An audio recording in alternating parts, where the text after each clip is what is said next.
This way. That way.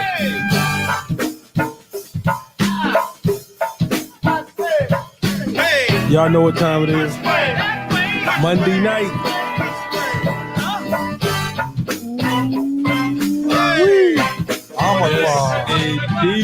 Omricon is out there. Redskins got punished last night. Redskins went fishing and got gutted. Had to put the Redskins anybody coming in. Yeah, Arizona, 3 straight losses. They falling off the wagon. They getting short. That bullshit, that vibe bullshit. It can't just be Hopkins out. Well, gotta be more. That's a big piece. Hopkins. Yeah, we got to talk about that tonight. Redskins definitely need a quarterback. Definitely. Masses. Monica Massey is first going to be Bird Johnson. Yes, indeed. What's happening? We getting started. We're gonna do something. These bangers, I'll go ahead and do that for us now, though. Indeed. We missed y'all Thursday, man. I was there the day before Christmas Eve. Let y'all do some shopping. No, we here now. They say they spent 8.5% more than last year. Who? And oh my God. Spending was up 8.5%. Yeah, they say a lot of credit cards have gone crazy too. Just like, what's up, Eric? How you doing, champion? Yeah, we had a great day. You know, any day above this ground now that the Omicron is attacking our folks at an alarming rate. Yes, indeed. You know, it's just something, man. We got to pray our way through this one. We got to pray our way through it, man. Man. Seemed like we was just great to get out the bag, and you know, we was gonna do some things where we was, we've been so freestyle that we can't even post when we gonna come on because right. We might have to cancel that. Yeah, man, it's getting crazy right now. Everything now is just off the cut. Brian Lamar, talk to me, player. Brian Lamar, what's happening? Yeah, I seen all that shit underneath the tree. Yeah, we gotta talk about that tonight. How was y'all Christmas? I ain't even put a tree up. And because my daughter had to work on Christmas, we opened our gifts on Christmas Eve. Oh, yeah. So, you know, Christmas Eve, it's really all about the family and all that because, you know, they commercialize Christmas. Hey, Rick. What's up, Rick? Commercialize Christmas so much.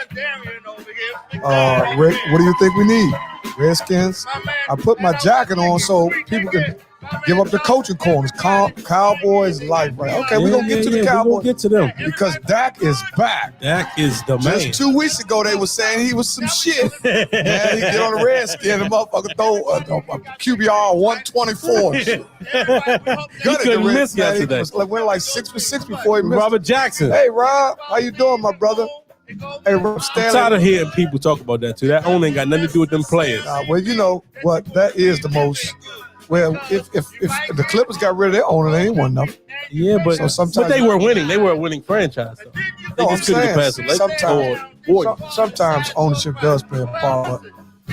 I think he got the right people. Hey, LaShawn, how you doing? I think he has the right people in this Cowboy fan. Y'all couldn't wait till we come on. Boy, they let it all out. He has confidence. Okay. So, do y'all believe in confidence? Yeah, we got to talk about that, too. Confidence is tonight early. Crazy. You want to be in that bar. Man, y'all ain't had all wasted. Don't worry. We posted up, man. We have been cleared to go and waste it on Monday nights, but we're trying to let the Omicron settle down for a little bit. Yes, indeed. We will be in there. Mondays, but we probably after the first of the year, that will be January 3rd. Also, we'll be on, once this stuff loses up, we also going to be in the pool hall on Thursday. So we'll be broadcasting from 2 separate spots. Right now, we're back in the studio. You know what I'm saying? Sometimes you got to go on your own when you own your own. Right. You can be safe and you can sanitize. And, you can do all the things that you need to do because, man, ain't nobody trying to get sick. Yeah, ain't nobody trying to get sick, man.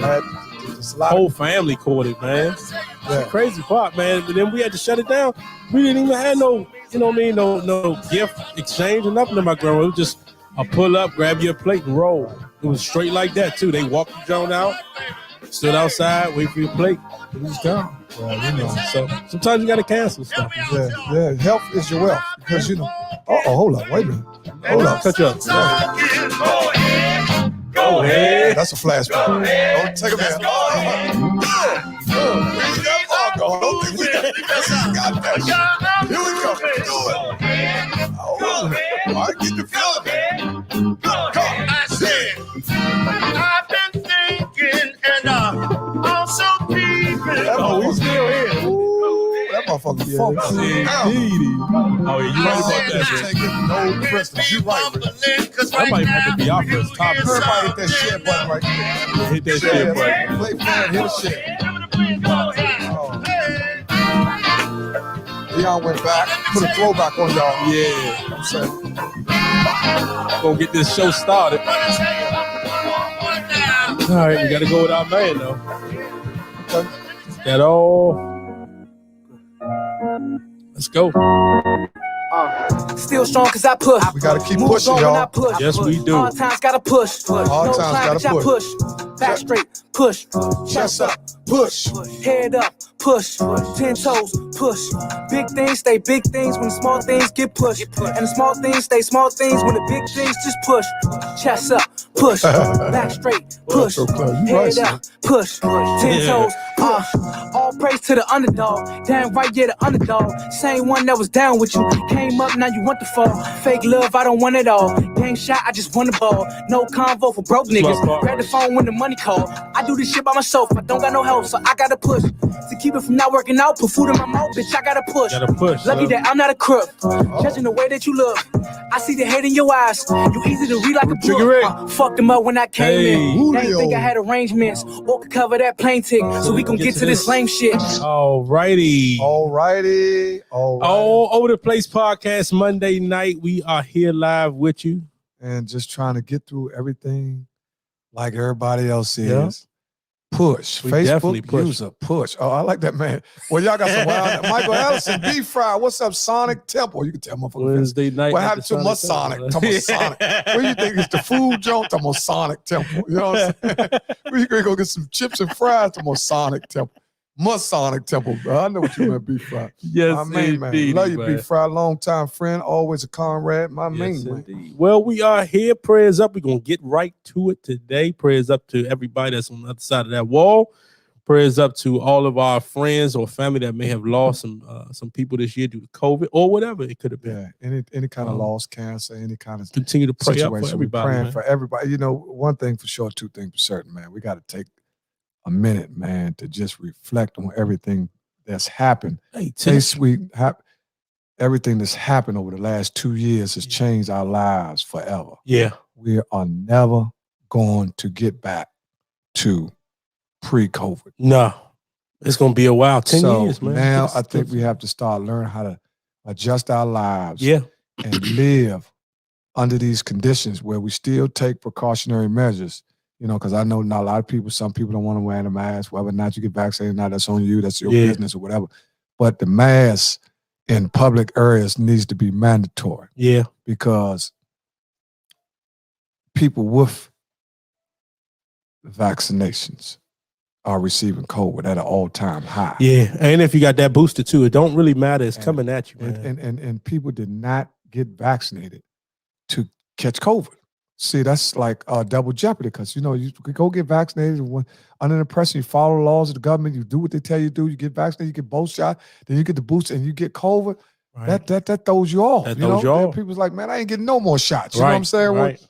But they are saying that your symptoms when you do catch it, it could be 3 to 4 days. Right. As opposed if you did not have it, you would probably be sitting at 7 to 9. Right. It's definitely feeling bad. Yeah, so there is a difference if you are vaccinated. No, we're not saying whether, you know, vaccination I think is good because, you know, a lot of times people's income is based on, let's be honest. Yeah.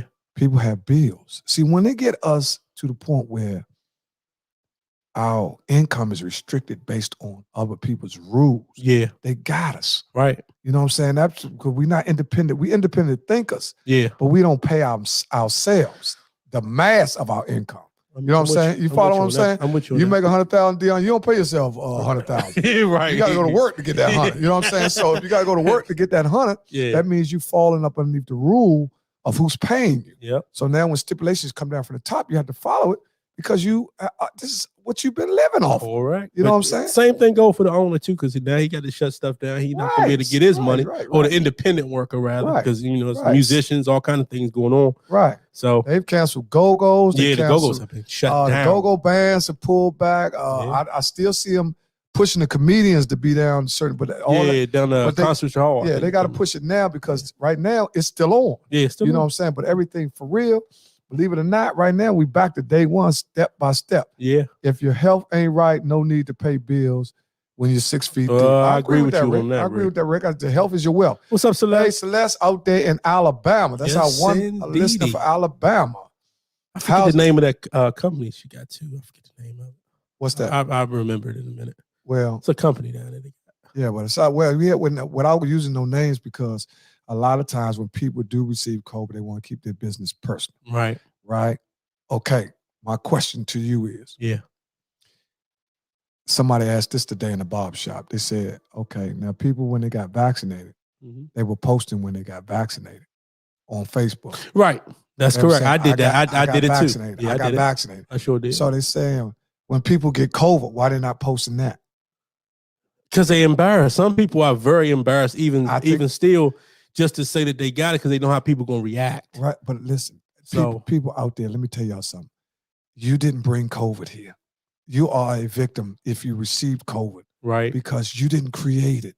So don't feel embarrassed to tell somebody you got COVID. Right. Because you need to let people know so people can help you and assist you in any kind of way that they can. Yeah. You know what I'm saying? Because it's about all of us getting better, because if we all sick, then we all die. Yeah. Or we all stay sick. You know, the sicker I am, the sicker you gonna get. It's true. You know what I'm saying? Because it's a domino effect. We see that now because it's spreading all over the place. Yeah.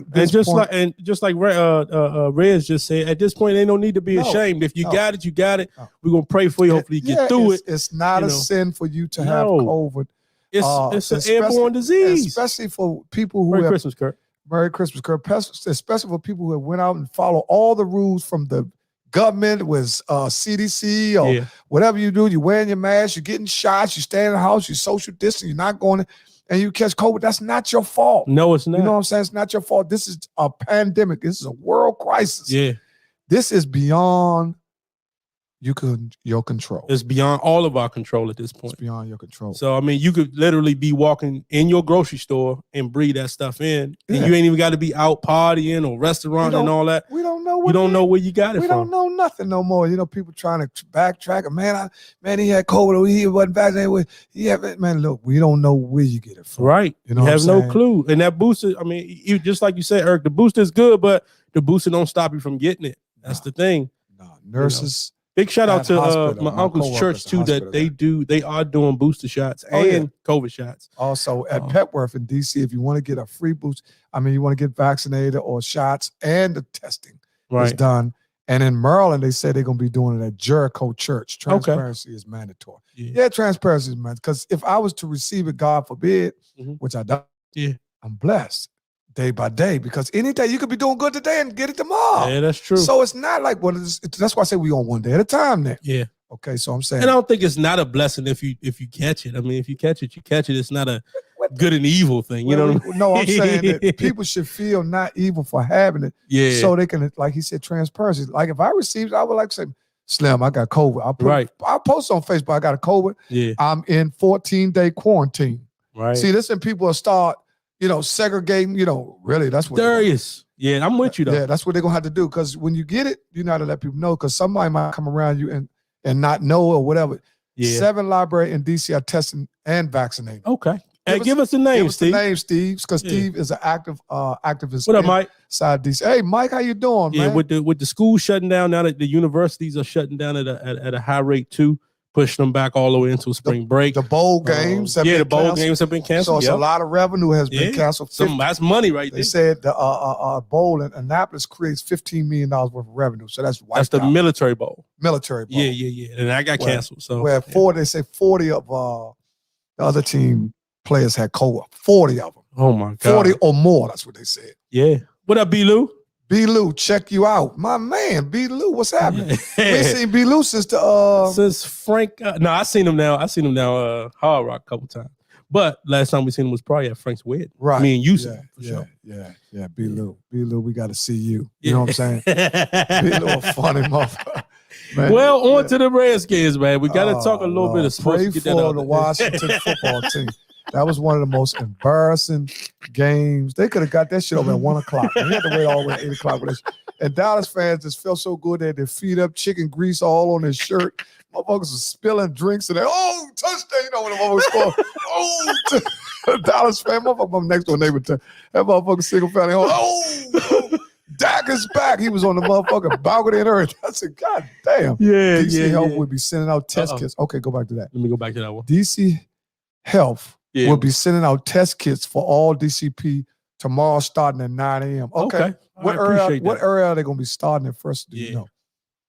We got to figure that one out, We still got to be safe out here. Yeah. Enjoy. Appreciate that, Darius. Man, we appreciate you too, Darius. My man right there. Man, we appreciate you. Listen, we just trying. Bad boy on that keyboard, too. Dallas played the practice squad. Yeah, they played somebody. Well, they played the replacements back in 87. Listen, you know what I thought I was watching? What? I thought I was watching a rerun of Pittsburgh game. Because Pittsburgh got I said, damn, what the fuck? I'm tripping. I fell asleep and Pittsburgh came on again. There y'all go. Make sure y'all pull that up from Monica Massey. That is where they have the share this on the show. You can share this information out. Yes, please do. Everybody hit that share button so other people can get the message. We have to get this stuff out because a lot of people need to know exactly where to go so they won't be asking. Yep. Especially wiping their nose and when you ain't going to get so it's like I was in the barber shop getting a haircut. The dude told the lady, could you put your mask on? She, it's mind over matter. Walked up. I'm like, hold up, you're in my area. I'm getting my hair cut. You know what I'm saying? The lady's alcoholic, and my man gave her $1. He wasn't nobody in this barber shop, the whole barber shop. Yeah. But me, him, and the drunk lady came in. Okay. So you gave her $1 and she I didn't give her a motherfucking thing. I ain't give her mine. I ain't like the way she walked up on me, man, for real. But it's a lady, so I held my tongue back. I started to say, Shorty, get your dusty motherfucking ass away. Man, he's about to cuss her. Man, I held my tongue because she's a lady. She's still a lady. And the man, the owner, listen, my owner of a main event barbershop, the owner, he said, look, all I ask you is to put your mask on. She was talking about, man. Oh, this wasn't that. No, this ain't that my job. You can't get in my job without no mask. That's mandatory. We got dividers and everything. We got a guy that's Michael Benny. We got a guy that cleans out, sterilizes. Anybody been in our barbershop, say guy, anybody would tell you, man, that's a working motherfucker. He like the butler on the White House. He's Forrest Whitaker clean him. Man, this motherfucker wipes the walls down. He sprays. He say heads up, Lysol. He sprays the Lysol and. So he come in while y'all there? He does it while y'all there? Yeah, he works there all day. We got one of the cleanest bathrooms of a barbershop you ever seen. Bathrooms is immaculate. You go in there, you can go in our barbershop and have to piss and say, fuck this shit. I'm going to take this shit. I'm going to take this shit. This motherfucker's so clean. That's how clean our bathroom is, man. 1010 We got to talk about that too, man. Yeah. Well, do you do that in public bathrooms? Man, listen, sometimes.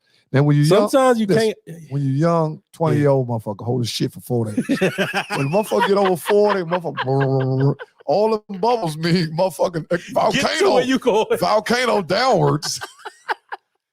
Fire in the hole. You better get where you going quick. I done seen some motherfuckers. Listen, I done seen some guys try to hold that joint and they break shoes.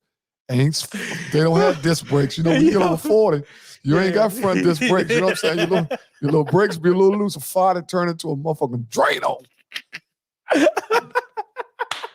Motherfucker,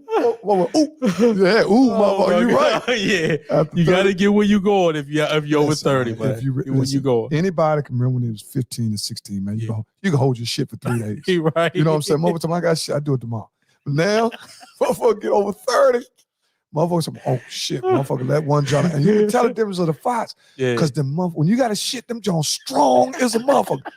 The hit on them is about a 12, like they do, what they do, earthquake rating. It'd be like a 5.6 fight. It'd be like a 5. That means that motherfucker is at the tip of your ass. You know what I'm saying? all over the place. You gotta go. Yeah, man. See, that's how fast we get to going, man. We will change up on y'all. No bullshit. Listen, a lot of people ain't gonna never admit, especially men. There's a few dudes on here that shit outside. They couldn't make it. Yeah. Ride the Kings of Men. You know what? We talked about that. Yeah, ride the Kings of Men. I remember the first time I shit outside, I was like, Kings of Men. They go some more for the Ward, okay, all right. I just gave y'all a little hint. Ward 1, Mount Pleasant Library. Please, people, please share this information on your phone. This information. This is for our people, man, because our people, you know, fall victim to everything at a 3 or 4 times rate higher than other ethnic groups. So this information is valid. That's all the libraries right there. This is the libraries. Okay, we'll read it all. Yeah, they're the libraries. Libraries that have test kits: Mount Pleasant Library, 3160 16th Street Northwest; West End Library, 2301 L Street Northwest; Cleveland Park Library, 3310 Connecticut Avenue. That's just a couple. You want to name them all? Yeah. All right. Petworth Library, 4200 Kansas Avenue, Northwest Woodbridge. Library, 1801 Hamlin Street Northeast Shaw. Walther T. Daniel. Library, 1630 7th Street Northwest. There we go. Capitol View Library, 501 Central Avenue Southeast. Library, 1800 Good Hope Road. So what we did is just covered all Northwest, Southeast, Northeast. Only thing we get one up there for Southwest. Yeah, I don't know if we got one up there for Southwest. Did you want to read the hold up. My man Emmanuel Turner said we still have low numbers of us going out getting these test kits, and they free. Yeah. The only library I saw outnumber Europeans was in the Anacostia Library, and there will still be a sprinkle. Okay, you're right, because that's the biggest ward, Ward 8. He's speaking of we got to take a lot of areas where you could go with other ethnic groups where the line's probably shorter, but you don't be in those areas. You flood the areas where you be. Yeah. So that's what's making these lines be longer, because people are not, like he's saying, going to other places trying to receive the kits. Yeah. We don't have any information on the Maryland PG side. No, they said also that it was supposed to be coming up is they're supposed to be doing it at Jericho. Okay. The church in Maryland. So I don't know if that's officially started yet, but because Biden talked about everybody's going to be receiving a free kit. Yeah. They said there's over 500 million kits will be sent to every house in DC or wherever you're going to send them. Mm-hmm. But right now, everything's still in the midst, because if you pay attention, see, if you've been studying and reading since COVID just began, we've been getting a lot of misinformation. Yeah. Right?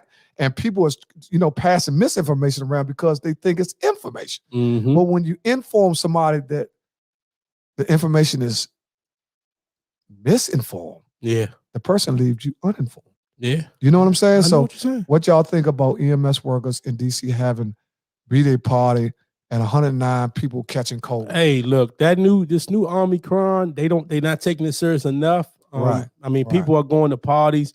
Right. I've had friends that went to a big time party, end up getting a whole group got sick that was in that party, that went to that party. Right.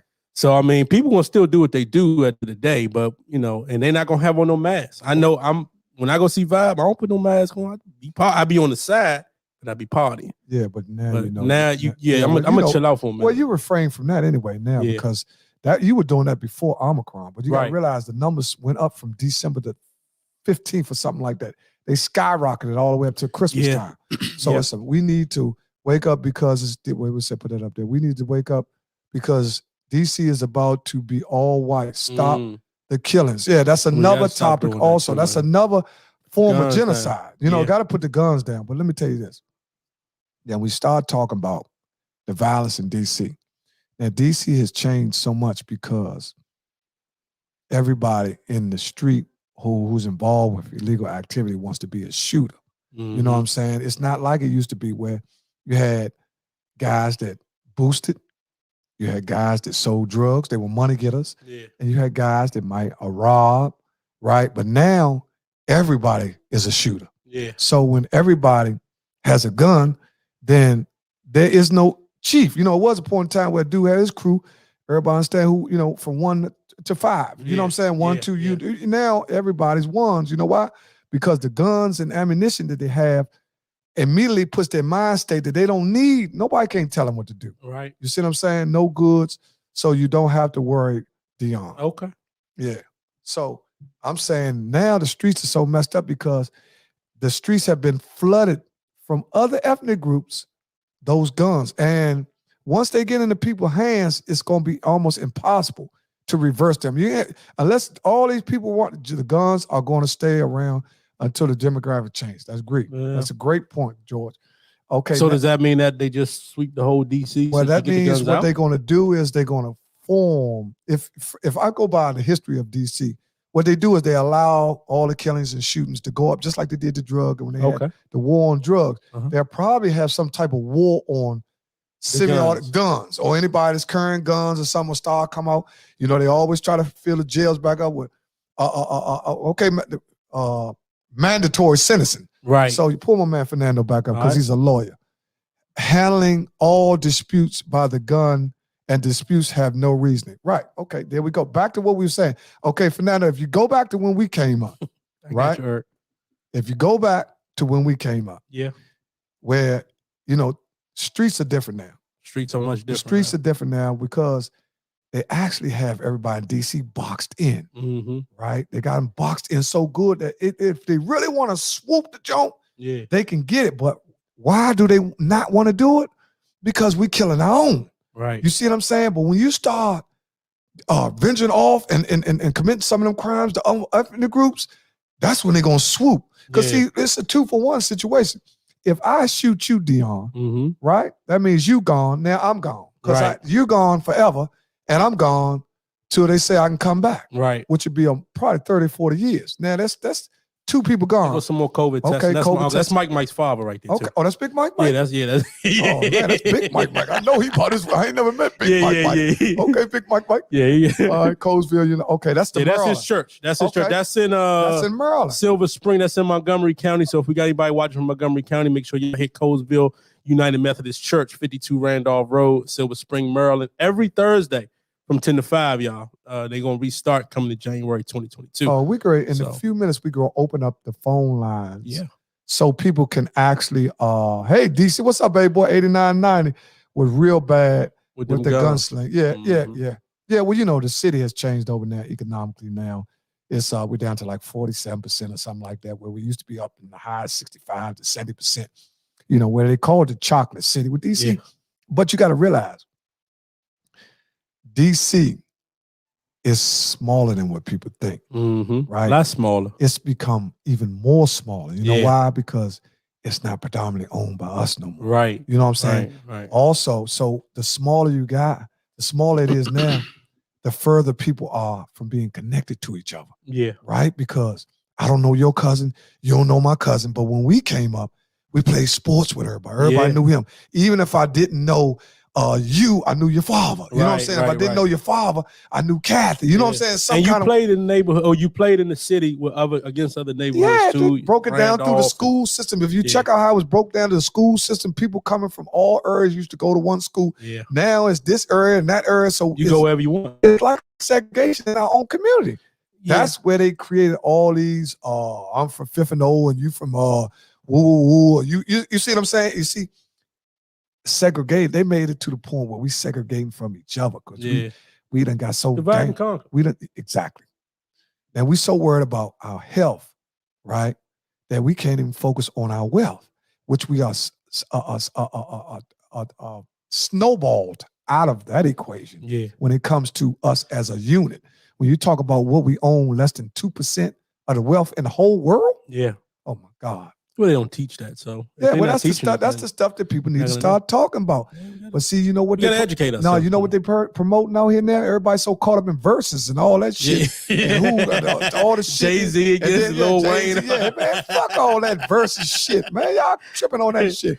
Kids crowd. We're gonna get back to the kids, man. We just gotta look out for our future, man, because people so caught up on what grown-ups doing, they forgetting about the connection between the kids. Yeah. And it's a good point, George. Yeah. They killed the neighborhood school. That's right. Charter schools. That's another topic. Charter schools turned over. So what we're talking about serious stuff because we see that the elements of the universe has made us get serious because now COVID has got people reverting back to how we was.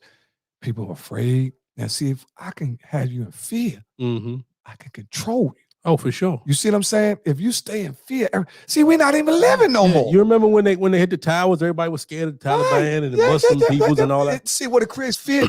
Now everybody looking at each other. Now we already got so much self-hate amongst us. Now they created separation with self-hate. Now I don't even want to speak to you. Right. You know what I'm saying? Right. And don't forget about Shawty that got that gun so big.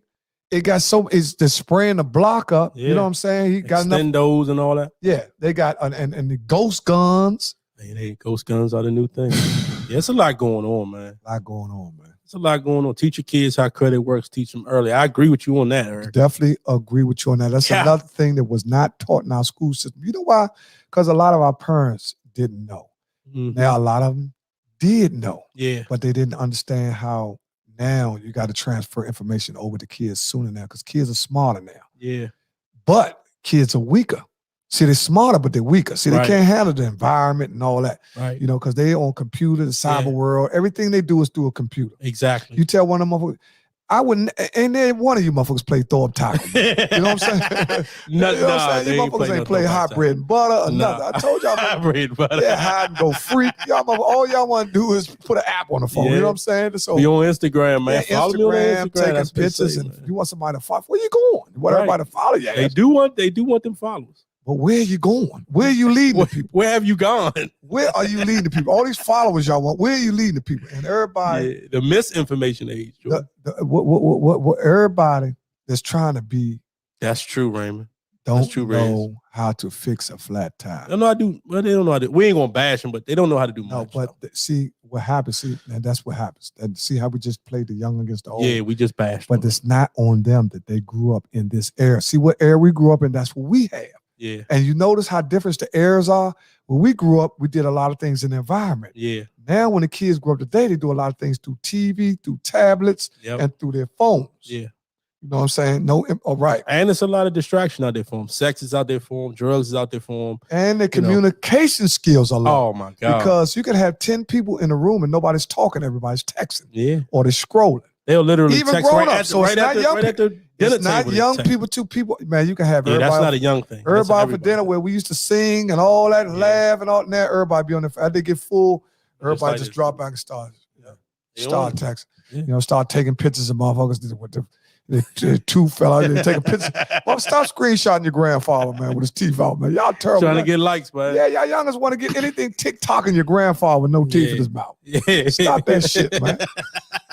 Y'all got to stop that, man. Y'all try to do anything to get famous, man. Yeah, we need to really let the people know how important it is. G Bird. Hey, G, what's happening? We talking about Omricon, and how it's done took back over. It's got people back almost, and protect your kids. Should they lock it down for about 45 days? Nah, I don't think that's going to solve it. I think what they should do is for the month of January. Okay, that's 30 days then. For the month of January, go back to stage 1. See, lockdown is not going to happen because you got to realize that the economy is. Hey, Sheena. Hey, Sheena, how you doing? The economy is still there's two types of people. It's us and them. Right. You got some people. It's like Bill Gates said, all his employees got COVID, but he don't got it. Right. How the fuck he get it? You know what I'm saying? So he said, shut shit down. All his employees got COVID except him. So what about is he vaccinated? You know what I mean? Because he got the real vaccination. Yeah, he got a motherfucking pill or something. I'm trying to figure out. Don't cut us off, Bill, because you know we do. Because you still a man, though. But you know what, though? It's funny you talk about that pill because they say they are coming out with a pill form. I can never see it being free. I think they're just working on how much they're going to charge you for. A pill that's supposed to be adequate enough to knock it out. Of a shot. It's supposed to be adequate. Now, so if you catch it and you're unvaccinated, you take this pill. Now, who knows what this is going to cost you, especially if you got insurance, probably cost you $5. If you ain't got insurance, probably going to be like $200. Yeah, well, they had Obamacare, so people should have insurance by now. They should be able to get, even if they get the generic pill, because they got a generic. Yeah, they're going to have a generic in the real Play the game called stacking at dinner. First person use their phone pays for the meal. Oh, that's a good one, George. I like that. Can't play with that with your kids, though. No, he's talking about when you go out with people and you're sitting at the table. Now we don't even know if we're going out. Right, right. That Trump treatment. Yeah. Yeah. Well, yeah. I mean, I don't know. I think once they come out with the pill, I think people might start taking it a little bit more seriously. Well, I think. Well, I'm gonna be honest. I think people have been taking COVID serious. I think what we're running into now is COVID fatigue. I think people are tired now. You got. Ain't no need in getting tired though. No, I'm just saying. I'm with you. What up, B-Nod? Hey, B-Nod, I'm with you.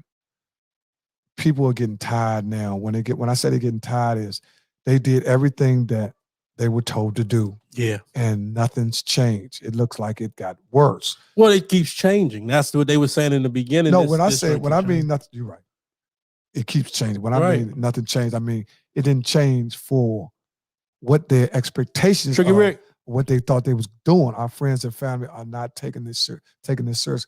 Well, I'm not gonna say that people are not taking COVID serious. I just think that it's just we've been getting a lot of people have been getting misinformed, man. I'm telling you, man, it's that early misinformation hurt a lot of people. And if you go out the mall, I see a lot of us guys. We got masks on, but I see a few of them. They ain't wearing masks. Now go to Virginia. Go to Springfield Mall. Or one of you go out there. They ain't got on nothing. They ain't got on no mask. So I'm like, man, wait a minute. And then they look at you like, you know, you stupid. You know what I'm saying? Because they in Virginia. That's what in Virginia, you don't have to wear it. So, you know, if you ain't got to wear it, you ain't got to wear it. And see, and what happened is everyone is exhausted. I agree with you, Raymond. And what happened is once people start getting vaccinated, the reason they got vaccinated is because they wanted to take the mask off because that's what Biden told Biden. You know, once you get vaccinated, you could be around a certain amount of people. You know what I'm saying? So what happened is when he killed that mask mandate for a month, the numbers just start going crazy. And then you got to live and die by what you say. Yeah, so if you say you could take it off or you could be around these people or those people, that's what people going to do. Well, I think we should have kept the mask on. Just my personal opinion. I think that, you know, vaccinations along with everything else, all the rules should have stayed the same. Yeah. We got the numbers down to a point where everybody can see. Now COVID is back because all of us know 3 or 4 people that have COVID. Yeah. See, you can tell the numbers by who we know. Right. You know what I'm saying? We don't even have to look at the numbers that they're showing. All we do is go by the buddies or friends or associates that we know, people in the band and all this stuff that got COVID and people that's working jobs and feeling on Trump. Trump recently got vaccinated. Trump supporters turned on him. Because Trump got vaccinated. So people are flipping on Trump. Didn't hear that, but okay, cool. Yeah. Well, Trump is trying to get back in office. Yeah, he's trying his hard. So he got to try to get with the majority now because you know, you got to, you know, it's all about the numbers. But a lot of people don't care about the 2020 thing anymore. So now it's moved on. So if he ain't got nothing to talk about, they're not going to listen anyway. So we'll see. Let me ask y'all a question. Yeah. What happened to the flu? Flu is completely gone, Bernard. I said the completely same thing about the flu, man. And it's gone. Bernard also was on today talking about the football team. Okay. And I listened to him, and it was so good because he had people wanted to really, really hear what he had to say. Yeah. Because he got the number 1 10-year-old or 11-year-old in the country, right? And running back. So now Michael Benny right there. I'm fully vaccinated, flu and booster, and I got COVID. Yeah. Right. It don't stop you, man. Right. Well, prayers up for you, Mike. We got you in our prayers, for man. You anyway. You know, it's fully vaccinated. But see, what happened is, you know, once people got fully vaccinated, they was under the impression that you were good. You know what I'm saying? So once more people start receiving COVID that were vaccinated, now it's starting to look like what they're saying ain't true. Yeah. You know what I'm saying? Because you got all these people vaccinated. Then you're saying that the people then they try to flip it and say that the people that was unvaccinated is passing it around. Right. But what it seems like the people that's unvaccinated, they ain't got shit. Right. You know what I'm saying? They running from a vaccinated motherfucker. So this shit get crazy. You know what I'm saying? Yeah, it's always us against them mentality. It's always you know, vaccines against the non-vaccines. Yeah, it's red against blue, it's black against white. There we go again, divide and conquer. Divide and conquer. My homie girl got the flu, tested negative for COVID. Now that's funny because a friend of mine had COVID, but didn't have the flu. That's crazy, but had all the symptoms for the flu. The symptoms are so only had COVID. You know, the symptoms are so much alike where they're confusing. My wife and my mother-in-law got it. Oh man, we gotta pray for mother-in-law. Did you spray it? I mean, did you spread that, Mike, or what? Well, Mike and his mother-in-law, and they live in the same. Me and my fiance just recently got over the flu. Okay. Right. Mike and his fiance, well, I'll tell this business because he already told it. Okay. They so with what Mike just said, how is there people that's not vaccinated the problem? No, no, it's not the problem. See, what happened is it's not. It's a virus. Mm-hmm. So a virus, anybody can get it, whether you vaccinated or not. Now, people that's vaccinated are passing it to people that's vaccinated. Right. Because Mike and his family are vaccinated. He received it first. Whole family. Then his wife and the mother-in-law received it because they taking care of him and they in the same house Yep. and all that. So hey, what's up, Ray? The important thing is for everybody to stay safe. Yeah. Whether you vaccinated or not, you still need to follow the rules. I think we need to scale back. Yeah. Feel better, Mike. I just got over mild case. Right. Now, That's Bam. What's up, Bam? Some people, yeah, I know that's bad. Some people have received one shot and don't have COVID. Yeah. Some people have received no shots and don't have COVID. True. Some people have got all the shots and the booster and the COVID. And What's up? HR is in the building. And the flu. We on some serious topic now. Yeah, we want you the greatest for this shit. Yeah, no cussing, nothing. I got some old people. Listen, and the flu shot. Yeah. And he received COVID. So this is just all the information that we need to get out there so people can know. Is COVID man-made? That's a toughie. That is something. Yeah, we really, know conspiracy theorists, man, but that's something. It seemed like they putting them testers out. That's what it seemed like. Let me ask you this: is anybody listen? Okay, let's ask the backdoor question. Okay, who stands to gain monetary freedom from all of this? Whoever has the vaccine, and whoever's doing the testing, because all that stuff it costs money and it's being sold for profit. So all them sticks that go on your nose, who you think somebody's manufacturing that? Somebody's getting paid from that. Okay. So I mean, let's follow the money. So you can follow the money. Let's go. That's okay. You just gave up a valuable answer. Let's go back. So you're saying kits and tests and vaccines and all that. Where is this coming from? Right. That's coming from business owners. They have to create it, manufacture it, and then sell it. But who are the business? Or who is it? The health? You'll never know. Like who owns AstraZeneca? Like who owns those? Oh, my bad. No, you good. Yeah. I was just reading the miseducation of people not listening or educating themselves. We will keep going through these cycles. Yeah. And the United States is a perfect hotbed or pot for this because we're gonna do this forever. Because everybody's not gonna be on board. They're just not. Right. We're gonna be in this for a minute. Well, it's already been 2 years worth of minutes. Yeah. We year 2 or 10 in my book. I think we're gonna deal with this for 10 years. I think this is a 10-year disease. I truly believe this is a 10-year disease. I'm gonna just say this. Now, I know if the country would have took the vaccinated rate up to 90%, we would be good now. Yeah. I'm with you, Rick. I'm just saying we all ain't on that page though. Right. Well, and it ain't a black white thing either. I know a lot of black people who are totally against the vaccination. Yeah. So I mean, it's not red or white or Republican, Democrat. It's what you want to do, man. Right. I don't trip off nobody. I got my vaccination. I haven't gotten the booster. Right. I do have the vaccination, but I ain't gonna hate on you because you don't got it. Right. That's your choice. Okay. Now the vaccine, right? But it was a good point. But it say the vaccine. AstraZeneca PLC is a British-Swedish multinational pharmaceutical and biotechnology company. See, that's one of the manufacturers. Now we back of the vaccine. So are we paying the debt off for the British that we owe for years? Probably. China know what you. No, you're right though. America's in debt with Britain. Big yeah, that's what they say that we're gonna get another time. That's what they say. Your Social Security, you paying them through your Social Security number and all that. With a straw man. I ain't gonna get into y'all too much because a lot of y'all stand the straw man and all that. 10 years is yes, it is, George. You want it. You want it. Yeah. And I say 10 years on this. Well, who do you think will be affected the most by it? See, all this hits us the most because we have the least money as a race. Yeah. So we at the bottom of the totem pole economically. So it hits us harder. You see what I'm saying? In all states, similar to the flu epidemic. Well, would we be doing better if we as a people all got vaccinated? What do you think would happen? Well, if anything. Well, we're not the only people on earth. No, I'm just saying, if somebody came up and said, look, we gotta get vaccinated, let's go do it. I don't know what like the FOI, what their stance is on. Are they vaccinated? The FOI, the Muslims, are they pushing that? Vaccination? No, Nation Islam not vaccinated. They definitely not vaccinated. But you have other branches of Islam and Sunnis and stuff like that. I know for a fact that are with the vaccination movement. Some people have conspiracy theories on the vaccine, and we need to talk to somebody in Nation Islam because somebody might have to tell you something that you might change your mind. So sometimes you got to open your mind up to whatever. You know what I'm saying? I'm not saying what's right or wrong. What I'm saying is this here. when you go around people, Mm-hmm. if you're sick, don't go around them. It's just like the kids at daycare. Period. You're not supposed to send the kids to school with runny nose and temperature.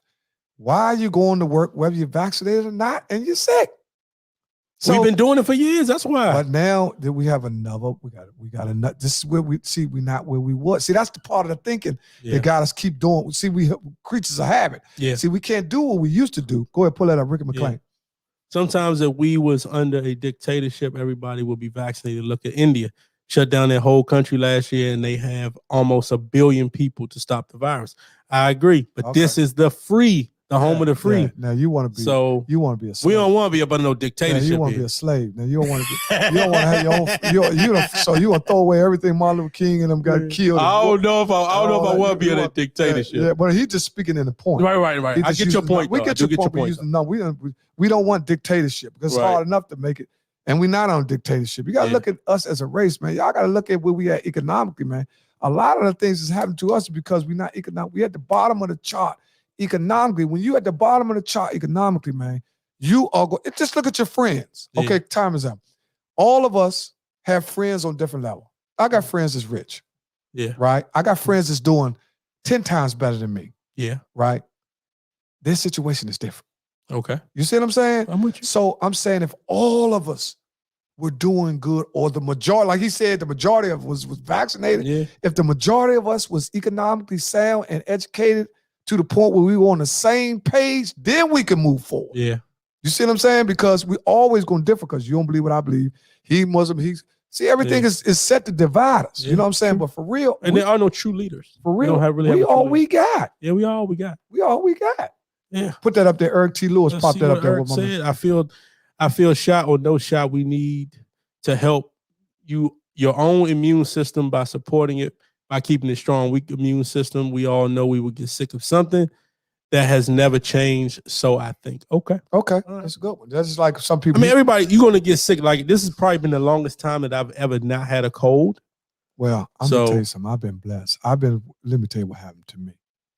My wife has a very good job. Okay. There was only 4 or 5 people on her job. Mm-hmm. She came home on a Saturday. She was in Philly. Okay. They was at a mall. She got a phone call. I'm at work. Yeah. She got a phone call and her job said that somebody on her job had COVID. So she was exposed. They were exposed.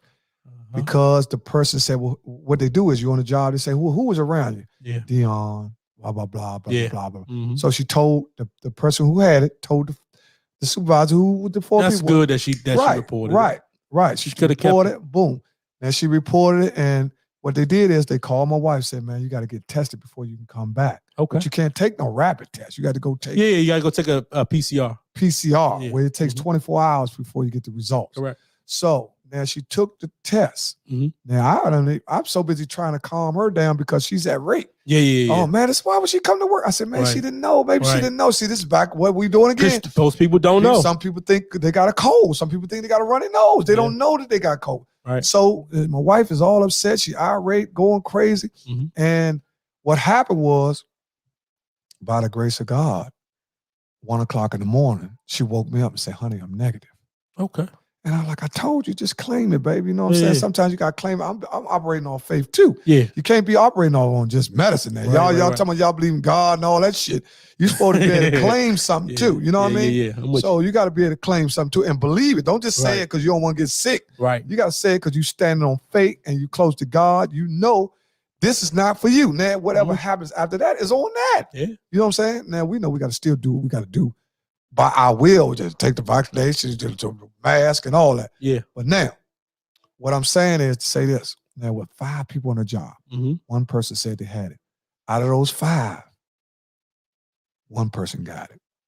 Out of the 5. Right. Along with the one person who was in there. So one person that infected them. Right. Out of the 5 people, my wife and 3 other people. And then the other person who had the virus, that's 5. Yeah. You see what I'm saying? But they don't know how close she came with all 5. They all had like a little luncheon. They ate lunch at a little area. Okay. And that's the only time where they take their mask off is when you eat. See, this is back. So probably whoever caught it was probably sitting right next to him. They say that the person that was standing over top of them.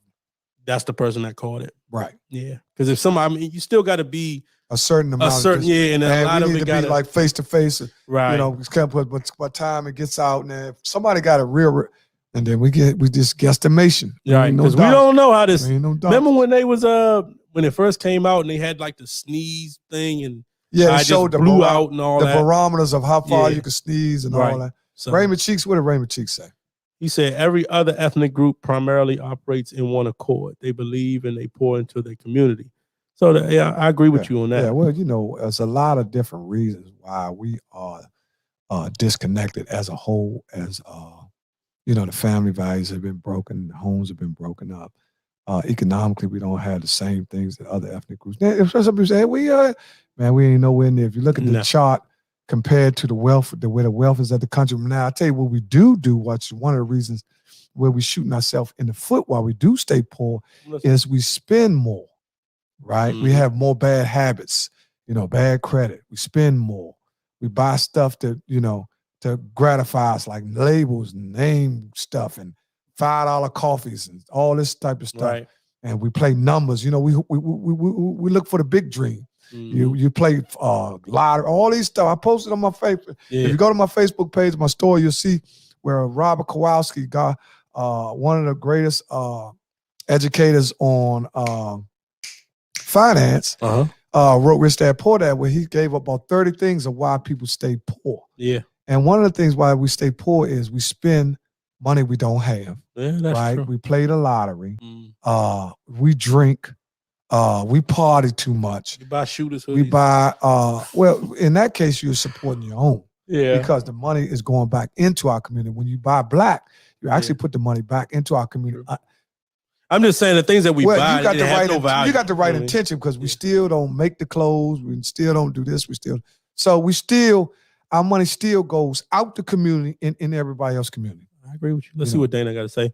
As a healthcare worker, I can tell you that we are struggling with staffing, breathing in N95, struggling with masks on demented patients, and not seeing our families. When you pray a special prayer for the healthcare workers. We will definitely have y'all in the prayers pray for it. Yeah, well, we got it, Dana. Cause we appreciate you because my mother was in the healthcare. She retired from the healthcare system all her life, and that's all she did is help people. And man, you know, when y'all out there, y'all the first line workers, man. Y'all see sickness firsthand every day.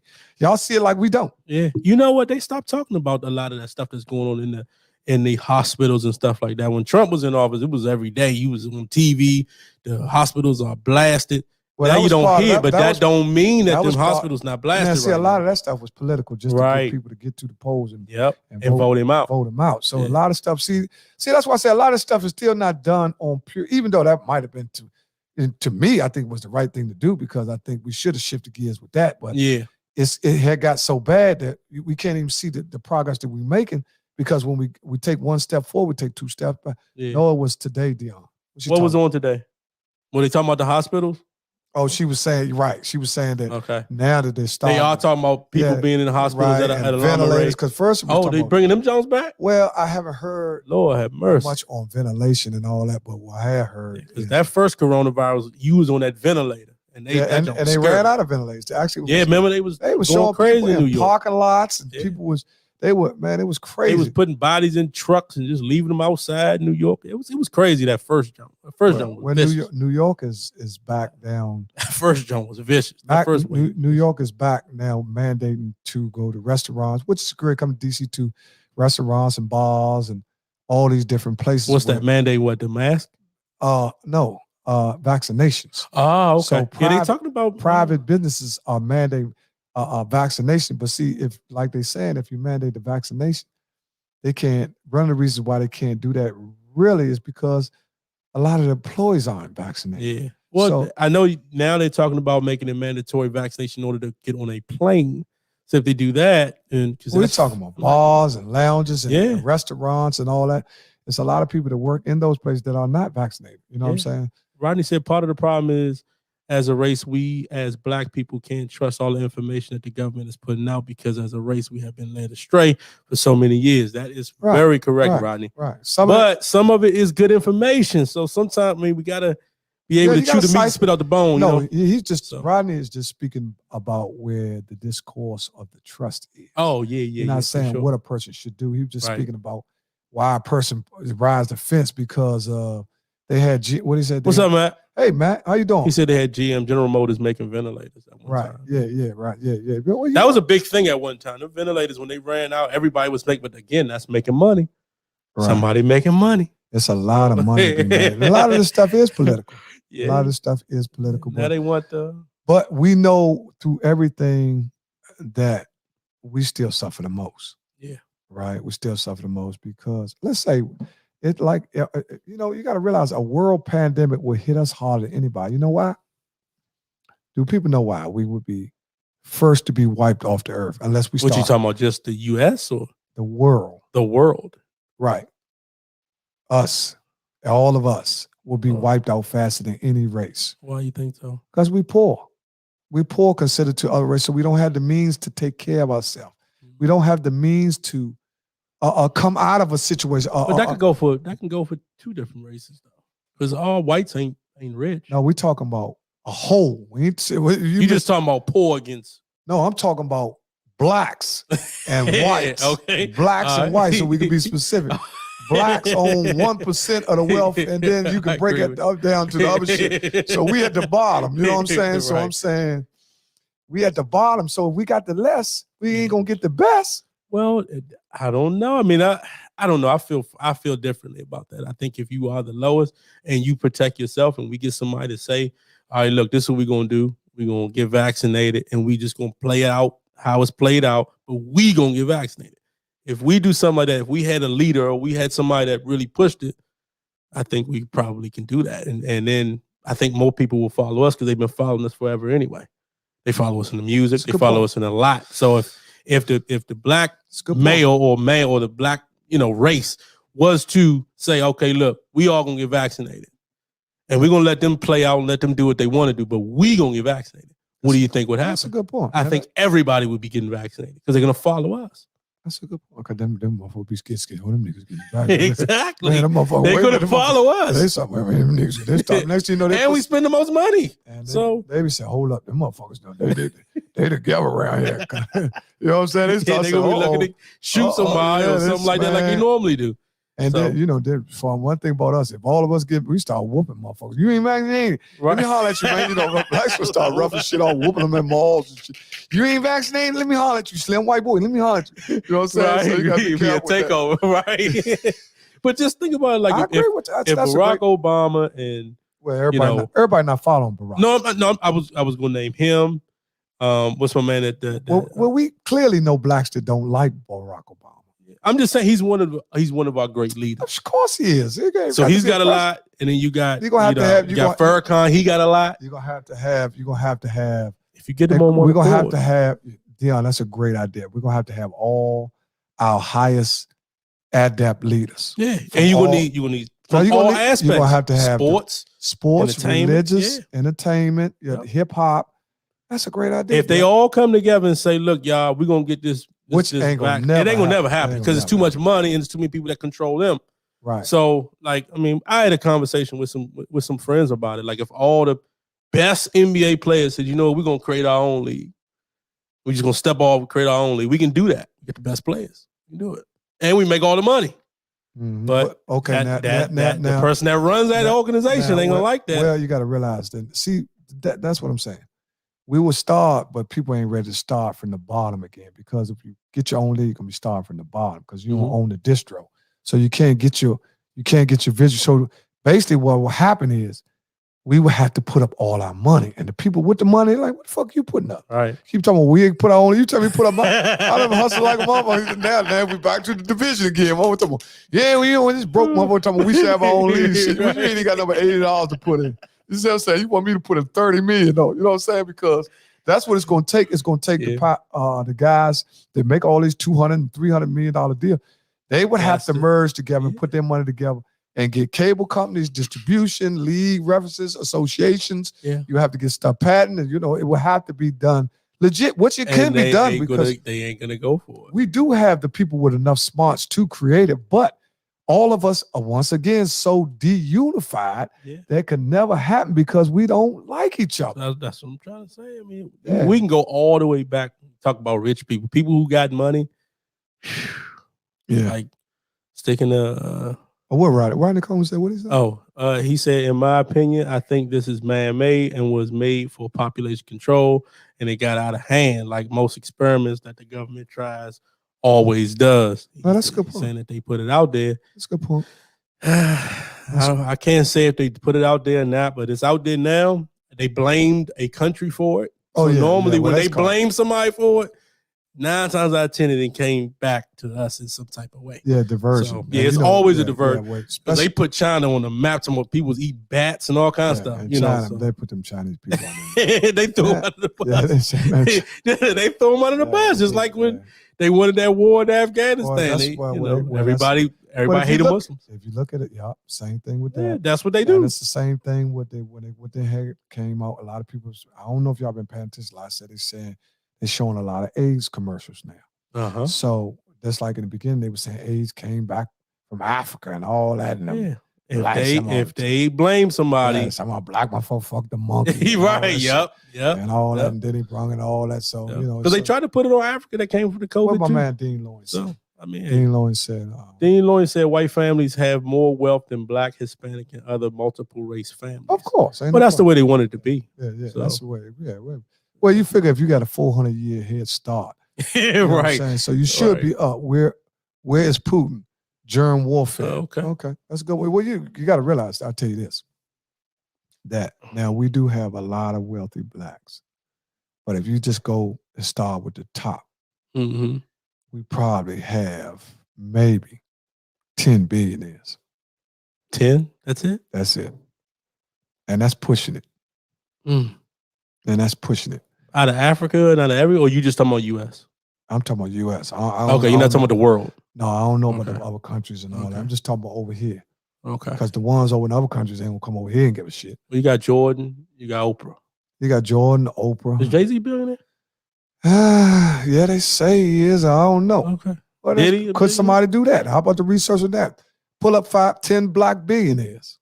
It's got to be quite a few. And don't pull up Dr. Dre and all it because he ain't working. You know what I'm saying? That woman just tore him up. See what I'm saying? A lot of our money get broken down when dudes had to break their money down with the woman and all that. But if somebody can pull up 10 black billionaires, that'd be nice. That'd be nice. We'll take a commercial break, man. Take a little 2 minute. Normally, all right. Take a little 2-minute break and we're gonna allow some calls to come in. And we're gonna open up the lines. Yeah, we're gonna open up the lines. We're gonna let the people dialogue because we got a lot of people. The China theory may not be fall because if you think about it, this is kind of started right after Trump raised the tariff taxes on China. Just something to think about. Okay, it's always about money. Yeah, man, it's always about money, right? Rodney, you rolling them dice. Always about what Monica Massey say? Okay, here we go. Oh, Kanye's a billionaire. Yeah, of course, you know that. He got the most. Of course, Kanye's killing it. Okay, here we go. Kanye West. Oprah 2, Winfrey. Strive Mowowski. 3, Patrice Motep. 4, Michael Jordan. 5, 6, 7. So you wasn't gonna try to say that name? What? No. I don't even know what he do. He probably owner of some tiny insurance company or something. Yeah, Tyler Perry's a billionaire. Okay. Yeah, they just hit the bill ticket. Okay. Years ago, Bill Clinton killed a major part of the black population when so many black men were incarcerated at a major. That's also part of the genocide. Is 2 American blacks and Africans are worlds away. I agree with you, George. Man, let me tell you something. We gonna open this phone. We're gonna go to commercial, man. Yeah. Give them a little music. Get y'all Big questions together. You got at least more than 20 billionaires in the United States that are black. We just brung out. We ain't had but 6 or 7. Big Mess, bring them out there. Yeah, bring them up, Big Mess, because we just had 7 and they had Kanye at number 1. We're gonna give y'all a little music and then we will be opening the phone lines up. The number is 202-316. We're gonna give y'all a flashback. Stay with us, y'all. Give us about a minute or 2. I hear you over here. There we go. Let the world hear you. After 40 plus years, and we still undisputed. We're bad. We can spend a lot. Bad. We can spend a lot. Bad.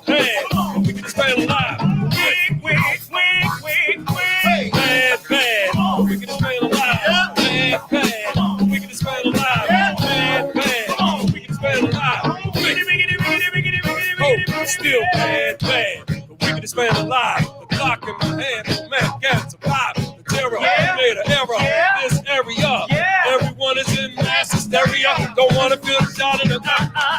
We're gonna aim it and name it and go pop, pop, pop, pop, pop, pop. I feel the stop, stop, stop. You scared? You wanna call the cop, cop, cop? We go boom, shaka, laka, laka, boom, shaka, boom. I make way and give our east a room. Boom, shaka, laka, laka, boom, shaka, boom. Make way and give our east a room. Boom, shaka, laka, laka, boom, shaka, boom. Make way and give our east a room. Boom, shaka, laka, laka, boom, shaka, boom. Make way and give our east a room. Ladies and gentlemen, we apologize.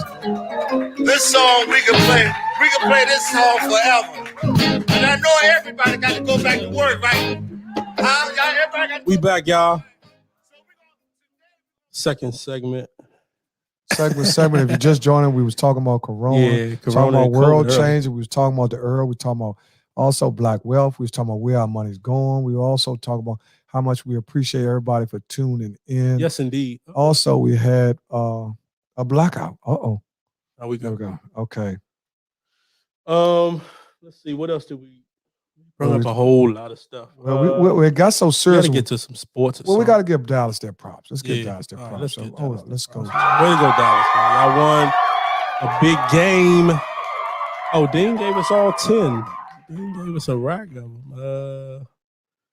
Yeah. All right. Here we go. Yeah, you connected. Okay.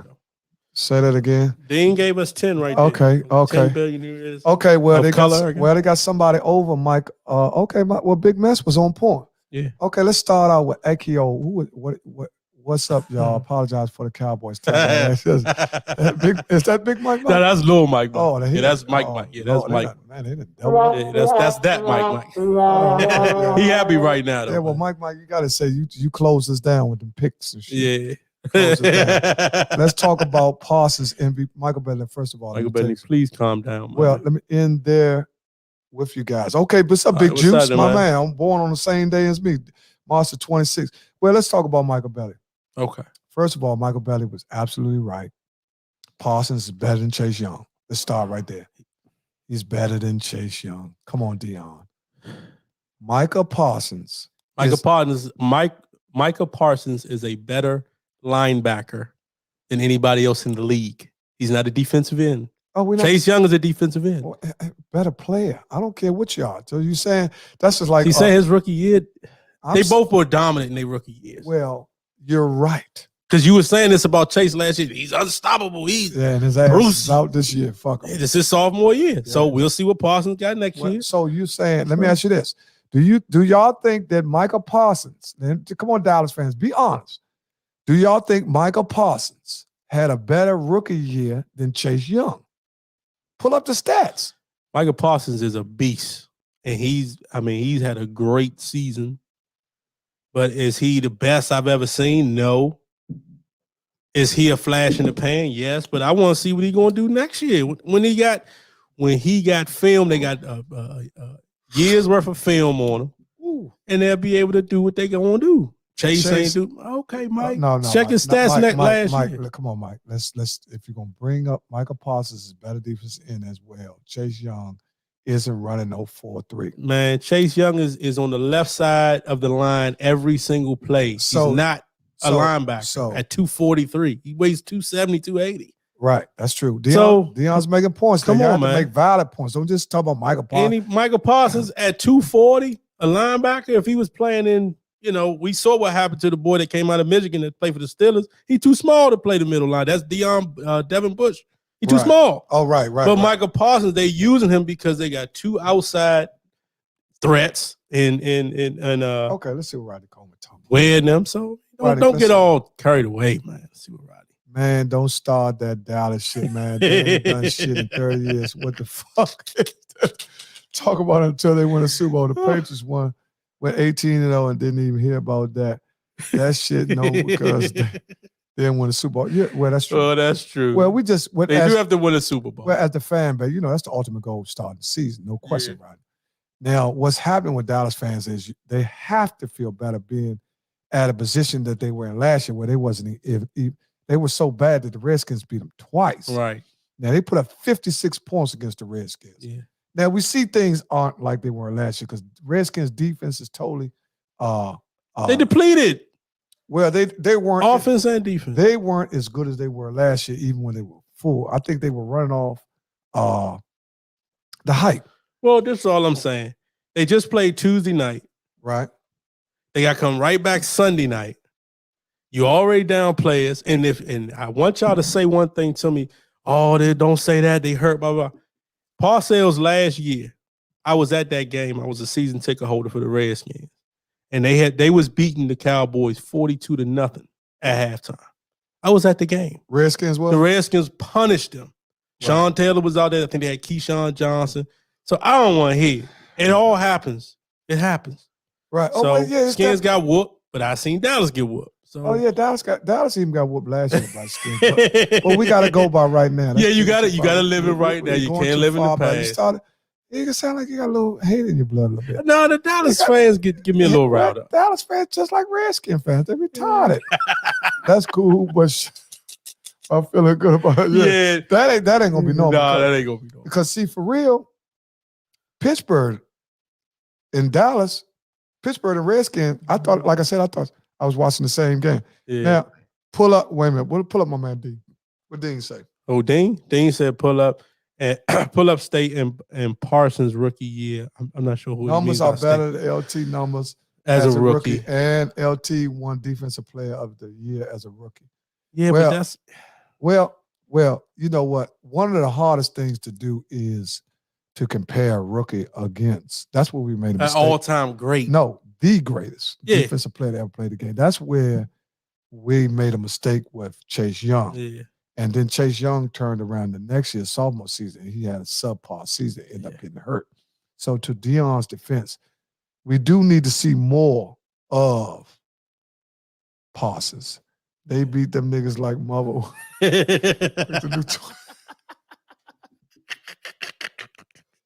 Hey, dog. They did punish them, though. Well, first of all, you got to realize why Dallas was so effective yesterday. And then people didn't talk about that. Why do you think they were so effective? They were so effective yesterday because Dak Prescott was on his A game. Dak Prescott played better against the Redskins in the last 4 or 5 games because he had been in a little slump. And you notice he wasn't confident over the last 3 or 4 games in running just to get a first down. Yesterday was the first time I actually seen him, running around, doing some of the things post-injury or pre-injury. Well, I'll say this. If you playing against a team that ain't got they starting back end, their cornerbacks are already terrible. They got replacement players out there. All they got to do is stop the front four. I mean, and they depleted the front four because they ain't got Chase. Well, the starting linebacker wasn't there. So, I mean, come on, man. Let's not get carried away, No, man. We're not getting carried away. Dallas fans. I can't wait to the playoffs. They're not getting carried away, but I'm going to tell y'all something. Mm-hmm. If Dallas could play to their potential week in and week out, I'm listening. I think the only team that really could beat them is the Packers. So you got them going all the way. You got them going deep. No. See, you talking crazy again. I ain't said nothing about they're going all the way and all that. I said Dallas is iffy. That's one of their problems. They're not consistent. See, this is the Dallas. The Dallas that scored 56 points yesterday is the Dallas was with the first 4 or 5 games before Dak suffered that little calf injury. Okay. That's where Dallas was looking good. 6-0 or whatever it was. They were looking good post the calf injury, right? Because Dak was worrying about if you coming off surgery and you re-injure anything down the bottom, right? You're gonna be tippy-toeing on that. The worst thing, now it's in your head, right? So you're not gonna be able to play football to the capacity because what do you say about that? What Rodney say? He said Dak only plays good against sorry teams. Look at their schedule. Yeah, well, you got to realize Dak Prescott's been hurt. He has been hurt, man. That man come off an ankle injury and all that. But I say he's one of the best black quarterbacks out of there. I bet Pittsburgh wish they had him. He's better than Ben Roethlisberger right now. Oh, he's better than a lot of quarterbacks. Yeah, he's better than a lot of course. See, this is where you start talking reality. See, a lot of teams could use. Is Dak top 5? No. In the league? No. Let's name them. Tom Brady, Aaron Rodgers, that's 2. Russell Wilson. You got Russell Wilson top 5? Ain't no question. Wow. You got him at 3? Yeah. Who you got at 4? No, I got Mahomes at 3. I was going to say. I got Mahomes and put Russell in top 5. Russell more like 5 now. So is he better than Big Head Shorty? Of course he better than Big Head Shorty. He done played on another level. He better than the dude from the Rams, the one that came from Detroit? Yeah. Russell Wilson better than him too. Put Russell Wilson on the Rams and see where they be at. See where they would. See, that's what I'm saying. Wow. Rams is a pretty good team, though. Rams are a great team. Hey, what's up, cuz? What's happening? Rams are a great team. That's my cousin out of New York. I'm just saying, like, hold on. Time out. You got Tom Brady, Aaron Rodgers, Patrick Mahomes is your top 3. And then you coming right in with. No, I'm coming right in. You can come in. I'm talking about this year. Right. And all over. Not. What about the boy from Baltimore? No. You got him at 4? He's not better than no damn Russell Wilson. Come on, man. Russell Wilson done won a Super Bowl, man. This boy that won an MVP. He's in the top 10. Lamar Jackson is like 6. Then you got some other young guys who pure passes like 8 and 9 or 7 and 8, like Joe Burrows, Justin Herbert. Burrows is getting better. Yeah, they don't getting better. He been good. You better check his numbers out. He look good. Hold up. He said, man, y'all ain't what? What did he say?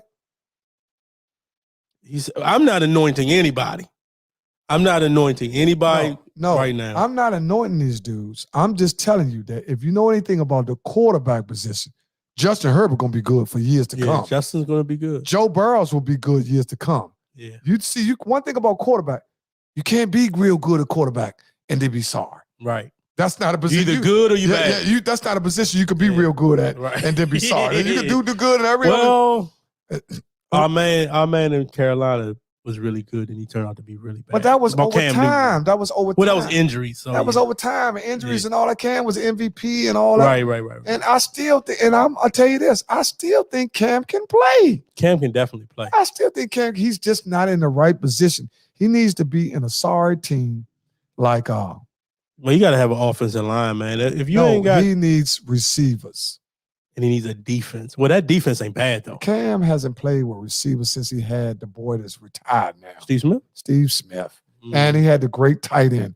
Those are the guys that complement this game. Greg Olsen. When you got a quality tight end and a great number one, and then you can have you look at the guys that played on the opposite side of Steve Smith, they were average. Yeah. But Steve Smith was a dog. Yeah. Shorty was a dog. Straight up. Olsen was a dog. That's up. when Cam Newton's numbers were good. When they started putting all that bullshit in there, niggas jump on somebody else, Slim. I don't know how many times I have to tell y'all I haven't done shit. Y'all haven't. Oh, he talking about Cowboys. Yeah, he talking to Michael Bettany. Oh, yeah. Don't worry about Michael Bettany. Listen, you got to realize Michael Bettany going to be happy, man. Michael Bettany is a guy that has been losing for years. Now they in number 1 division, man. Listen. Hey, they number 2 right now. So who you think they're going to play? They're going to end up playing the Eagles? They probably end up playing the Eagles and the Eagles are dangerous. So are the Vikings. Well, the Vikings ain't nothing. They ain't nothing. Eagles, I think the Eagles are more dangerous than the Vikings. Let me see. Let me look at the play. The Vikings might not make it because they just lost yesterday. True that. So mathematically, they lower than the Eagles. The Eagles might get the wild card because the Eagles are 7-8, I think. Mm-hmm. I'm gonna look at it. I'm gonna look at it right now. See who. So if the Eagles win the next 2 games, they'll be 9-7. Yeah. But it's 17 games, so we got 3 more games left. 3 more games left. So if they be 10-7, they'll get a wild card. Mm-hmm. Because we got to realize that Arizona has lost 3 games in a row. The Rams are hot, right? Let's talk about who hot. The Rams are hot. The Chargers just lost. Cincinnati has basically won the division because they beat everybody twice. They beat the Ravens and they beat Pittsburgh twice. Right. So they're 4-0 in the division when it come to them 2. So it don't matter. They can win out or lose out. If they tie with the Ravens, they go in. Right. So yeah. I mean, as far as the NFC is concerned, I think the Eagles got a good shot. I think if they win, they in. I don't think they can beat the Cowboys. Let me just slide this topic over for all the females that was on. Uh-oh. I want to ask y'all, do y'all think it's appropriate for Ice-T's wife to let their 5-year-old child still breastfeed? Motherfucker got teeth and everything. He gnawed on them titties. Shorty got teeth in there. He done got hooked on them titties so motherfucker. Yeah. Well, 5 the thing years on old. that- 5 years old, still sleeping in the bed with him Okay. and the dog. And Ice-T ain't laying no dick. He ain't laying no pipe. They got the dog. They got the dog. Baby. They got the son. 5-year-old. And the 5-year-old's getting breastfeed. Well, the breast milk is the best for the child. No. It's an age limit which becomes inappropriate for a child. What's the age limit for I inappropriate? got about 2 or 3 years old. 2 years But that's your opinion though. So you're saying a 5-year-old with full teeth in his mouth just eating steaks and shit. It's all right for him to gnaw on his mama's titty. No, I'm not saying that it's all right to do anything. I'm just saying that if that's what she want to do, then that's what she gonna do. Man, let's open the phone. Open the phone lines. Let's up. open the phone lines up. Is it? Or y'all Let's can let open us phones know. up. No, put the number up there so There they you can go. call. Please, somebody call in. The number. 5-year-old still Five. on breast milk. Do you think it's appropriate for a 5-year-old still to be in the restaurant playing with his mother's titties? Let me see that titty. Play. Yeah, mom, let me see that joint. And she knows she got them big whopper chop. Let me call my man because I know he got something to tell her. I know who was open. I ain't gonna wait for y'all calling because a lot of y'all burnt out. Y'all can't call. But I know who my man. Burnt out. I know who my man is. That's gonna tell you. And who do y'all like Dana tonight? said it's totally inappropriate and unacceptable. Yeah. Just as unacceptable as that. Yeah. Not That's why I put that up there because I ain't want to. She don't take showers every day? That I didn't want to lose our dog. I didn't want to lose our female. Oh, this listeners. is yeah. We can't lose a female. Let's go to my man. Uh-oh. Dog coming at you. Pick the phone up. There we go. Coming at you. Is it appropriate, y'all? Please let us know. Call in live. We are making a call. Hey, Playboy, what's happening, man? What's happening, Slim, man? I got to call you because Slim, I know you're gonna give me that shit just like I need to hear. These motherfucking goofy motherfuckers. These motherfuckers here, man. These motherfuckers ain't never wore a hat 5 o'clock. These goofy motherfuckers. Listen, let me tell you something, Slim. You know what I'm saying? Motherfuckers ain't never rode no top. Well, look. You know what I'm saying? I've been a pipe. You know what I'm saying, dog? I've been a pipe and seats, all that shit. No motherfuckers, these motherfuckers so. Listen, these motherfuckers so slow. But let's hear Slim. Do you think it's appropriate for a 5-year-old child still be breastfeeding, sucking his mama's titties? No. Hell no, man. Sucking his mom and sleeping in the bed with his mama. 5 years old. Man. Get your little ass in your motherfucking room, so motherfucker. All these rooms you got in this motherfucker house, you know you live good. You know what that tell me though, dog? That's what that tell me. Man, Ice-T ain't laying no more pipe, man. He ain't laying no more pipe. All that motherfucking CSI bullshit, he ain't laying no more pipe. All that this motherfucker got the dog in the bed, a motherfucking 5-year-old sucking his wife titty. Man, Ice-T might be taking some skin, man. What the fuck, all that old fake shit? That shit crazy. Somebody else blowing that back out, man. He ain't doing that, man. Yeah. He ain't doing that with it, man. He ain't doing it. Man, listen. I would you have 5-year-olds still sucking titties and all that shit crazy. Hey, look at my man, Big Mess. He said, "Put my man. I love Big Mess. Big Mess said all over the place. The kid only go bite the titty only if no milk comes out. Other than that, he's going to suck until the mother says no. Right. Now, see, I'm saying now, and the mother don't take baths either, dog. Where you got to realize? Yeah, the mother don't take baths every day. He said, wait a minute, that's my cousin right there. I want to ask if it's cool to have a young man. She gotta soak that man. She gotta soak that motherfucker down, man. On his hand, smiling. Wait, cuz, what you mean? Cuz, you can call in 202-316-2687. Hey, you heard me, dog? Say it again, dog. She don't take showers either every day. The mother. Hey, what? Yeah, the mother doesn't take showers. Ashton Kutcher, all them started that where people were talking about they not taking showers. Man, we know about them funk ass motherfuckers. Yeah. Man, if a motherfucker take a shit and piss every day, he got to take a shower. You know what I'm saying? Exactly, man. Come on, man. People be perspiring and all that shit. I don't care how much you shave your hair on your ass and all that shit. Man, you got to hop in that water, man. Yeah, you got to get in that water, man. In that water. Shit, motherfucker, we one game of 3-on-3. We got to get in that water, man. You know what I'm saying? Hey, look, real quick on the other note. The NFC, man, is like looking at the Explore page on Instagram. Right. Okay. You know how you see one bro look good and shit, another one that look jolly the same, and another look. That's what they all look like. Okay. All of them got quarterbacks. Everybody got nice players on defense. Got nice players on offense. The whole NFC. Just look at them top to bottom. Anyone can win it. Look at them right now. Who you talking? When you say NFC, you talking about the NFC? You talking about Tom Brady? No. All the top teams. Yeah, Tom Brady. Oh, you talking about Tom Brady? Yeah, Tom Brady. He talking about Tom Brady. He talking about Arizona. Wait a minute, Arizona. Aaron Rodgers. Green Bay. We talking about Green Bay. Big head short in Arizona. Arizona, the Rams, Tom Brady. It's another team got a good quarterback too. Matthew Stafford. Matthew Stafford, the Rams. The Rams. Yeah. And then you got Dallas. See, all of them look the same. You got Dallas. Right. Right. All of them do look the same. You got Dallas. It look the same. It looks like looking at Instagram on the scroll page. Like, God damn, this bad motherfucker. You click another bitch, damn, she bad as motherfucker. It's the same shit, man. That's what it looked like to me. I'm just saying. I might be wrong, but they just look the same. But hey man, hold up, man. Big Head Shoulder, man, got a little fruitiness going on, man. He run that ball, man. His arms and shit, he's swinging and shit. Now I'm like, what the fuck wrong with this nigga, man? Who are you talking about? Big Head Shoulder. Kyler Murray. Okay. So you said Kyler Murray started to look like Skyler. Yeah, he's twitching his shit. He started to look like Skyler Murray. Like Skyler Murray out there, motherfucker. That motherfucker swinging his arms and twitching his shit. I said, oh, wait a minute, man. Something going on, man. Hey, Mahomes be switching too, though. Yeah, he be switching around too. Vicious switching, man. He be switching around, man. Now that's sad, motherfucker. Watching game, nigga, watching niggas' asses. Y'all some jail niggas, man. Y'all jail niggas too. Man, we gone, dog. Man, y'all motherfuckers watching motherfuckers switching and shit. Y'all motherfuckers too. Hey. Oh my God! Ain't nobody watching. My man, pull my cousin up D100 to see what he was talking about. Because I'm gonna tell the backlog what he was saying. Let me get the first one. Okay. He said, "I want to ask if it's cool to have a young man taking a picture with his hands." Okay, we got a call up. We got a call up. Talk to me, caller. Talk to me. Where you calling from? Hit the button. Hold up. Boom. There we go. Caller, what's up? Hey, Skinny. Yeah, what's happening, home? Man, these niggas they tricked me, man. I ain't know the Saints they had their quarterback, but we betting on first downs and all that. What you want to do? If they ain't got no quarterback, I ain't betting on the Saints is using Taysom Hill. Yeah. No, they don't even have Taysom Hill. So they're using the boy from Denver, Trevor Siemian. No, they got this nigga Ian Book from Notre Dame.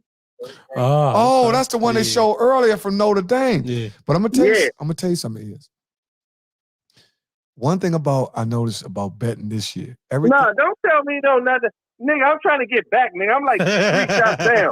Listen. G-Money, call it. I got my gambling nigga on the phone there. Where G-Money? Help me out. Where G-Money at? Where G-Money at? G-Money right here. Okay. The G-Money. Right here, Hold on. He about 7 shots down. That motherfucker. You didn't have 7 shots down. One thing about that motherfucker, G-Money know how to get him some money. So one thing you gotta watch that motherfucker is, you think he be hanging around for he know how to get a bag, man. Listen, one thing about the teams that we thought, or the quarterbacks we thought was gonna be sorry, because the dude for the Ravens didn't play bad yesterday. Yeah. Yesterday did. That's dude for the Redskins. Nigga, we talking about the Dolphins and the fucking Dolphins and the right Saints. Now, 5 shots down. Dolphins are playing well right now. The Dolphins have won 6 straight. Yeah, they 6 or 7 straight. Okay, so and if they went out, we bet. No, hey, Skinny, hey, Deon. Bet on first down. We bet on first downs, and we bet on down. Deon, you want to play some mag? Yeah, anytime. Deon, Deon. Hey, Deon, you lost me $50 to my man G Money, man. How much you want to bet? How much you want to bet on Ebone? Ebone and Deon right now. Oh, we on that. We can see that. I can make it live. G-Money, slow your motherfucking ass down. You got money long as a mother. Put eBay on. We go side to side. I drive my man out there. I drive him out there. We can. Whoa. Hey, Skitty. You said 100. You said 100. What the fuck is $100? I bet on Deon shit. That's right here. Man, hold on. Hey, Deon. Y'all ain't cooked Deon once. Hey, hold on. Hey, I don't remember that. Hey, he cooked you once, Deon. I don't remember that. Hey, cool. I got a bet for 100, man. You woke young, you want to play this nigga, or you had? Man, he can play him. Right, we on live. We working right now. What we gonna do? Man, we working right now. After this 9:30, we can see him at 9:30. We got a game and all this. Deon, he played Deon. You want Deon? Mollywopped him, man. Hey, y'all getting crazy. You niggas drunk over there talking that shit. Shut the fuck up. You motherfuckers drunk as shit talking about mollywopping. He is drunk as some.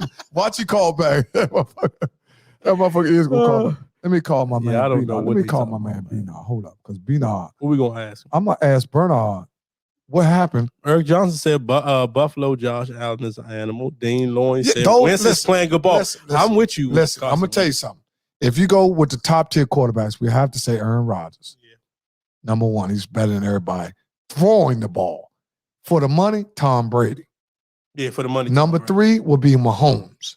Number 4, Russell Wilson. Number 5 will be your boy for the Rams. I'm gonna go with the Rams over Russell Wilson. Okay, I put him there because Russell Wilson had a bad year this year, but he was hurt. See, you're not equating all that into him. Okay, hurt. And, okay. Lamar Jackson. And number 6 through 10 would be Herbert, Lamar Jackson, Joe Burrows, the boy that he just said. What's the boy he just said? He just said Big Head Shorty. Big Head Shorty, Dak Prescott, and Dak Prescott might be 4. He might be 4. Nah, Dak Prescott just had he had his first good game. Well, he got all his weapons. He gonna ball. But Dak Prescott has been. Dak Prescott got Cooper and them other ones. He gonna ball. Let me call my man Brenard because y'all ain't hip to my man. Love Josh Allen. Yeah, you right about that. D. Rodney, Josh Allen. All if they go in there too. Josh Allen, but he ain't won nothing. He's more. Brenard. Yo, what's up, Joe? What it do? How you feel? What you doing? You busy? Nah, I ain't busy. Okay, now I just called you to ask you because I seen you early and you was talking about football. Because we on football now. We talking about we're gonna get off NFL and we're gonna go to our. We gotta go to relationship at 9. Anyway. Okay, 9. We're gonna give him 10 minutes and then we give him 10 minutes to burn on sports. What's going on with the youth in football.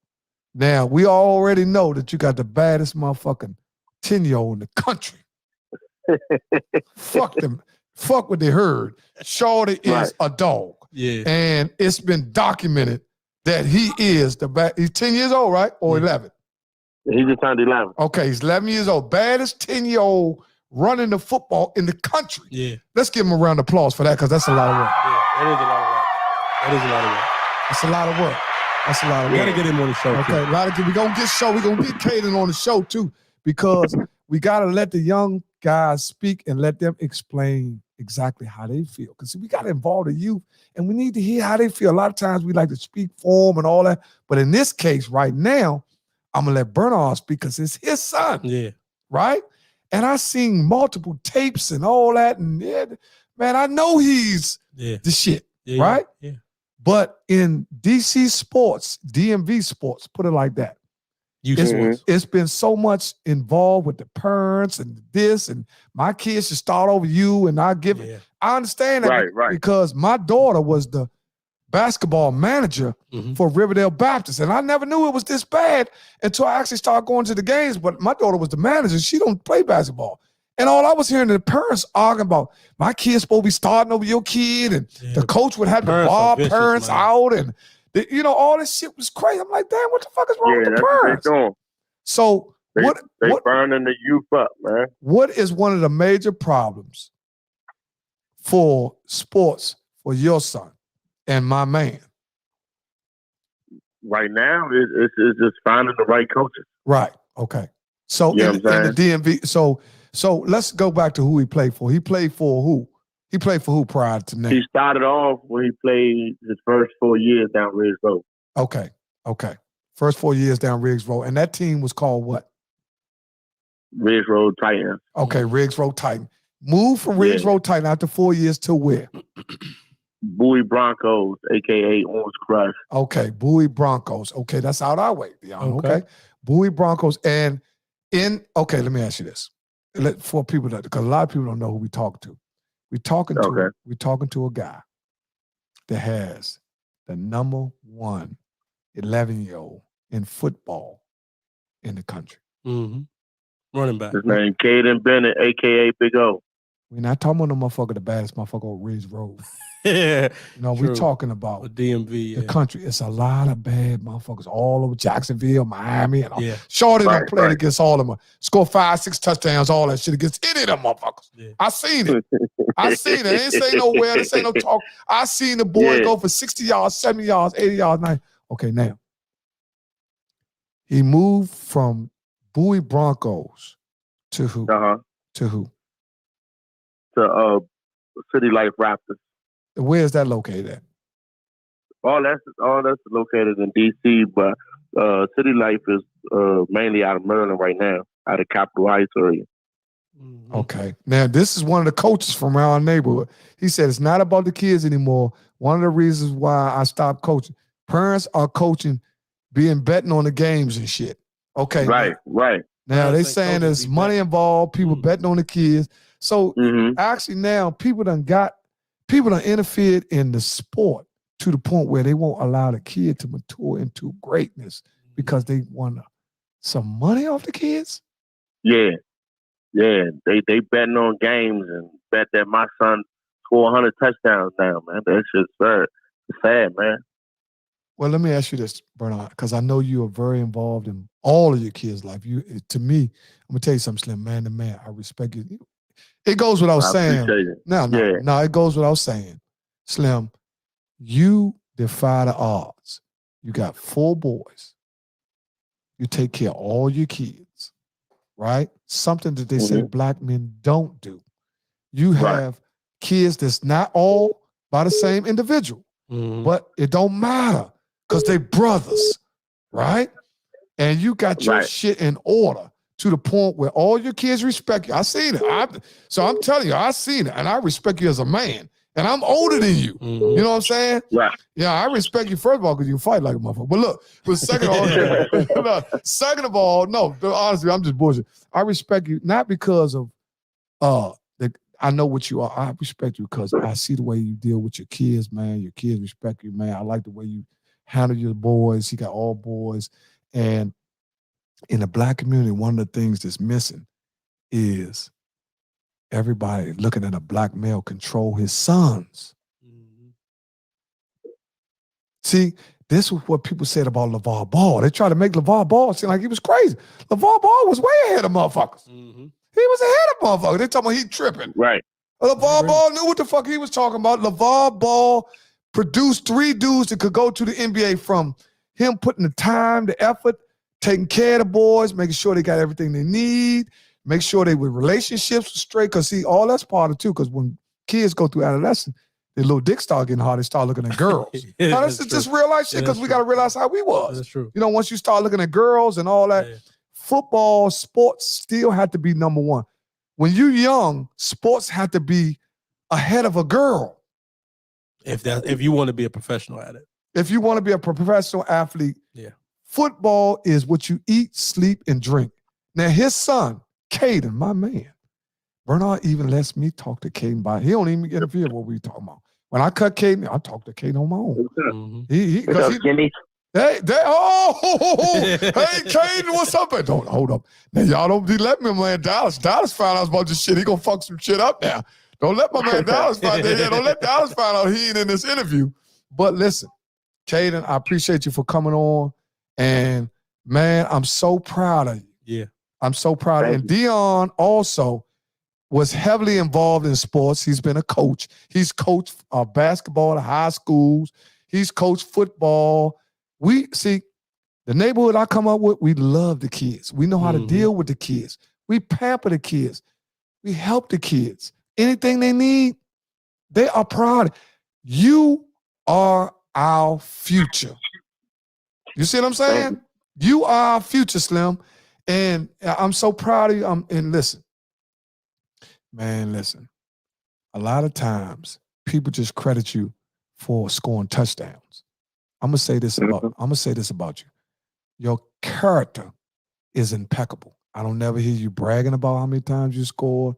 I don't never hear you talking about you better than this person. All you do is come and handle your business. Right? You see what I'm saying? And you just turned 11, huh? Yeah. When you turn 11? October 2nd. Okay. What school you at? What school you at? Two Rivers. Okay. How them grades going? How your grades? All A's. Great. That's what I like to hear. So if you don't make it in football, what you gonna be? Thought about that? Have you thought about that? No, he said he's thinking. Yeah, I got my own clothing brand, so I'm go into that. It's called Rumble Sports. You can follow it at Rumble Sports on IG. All right.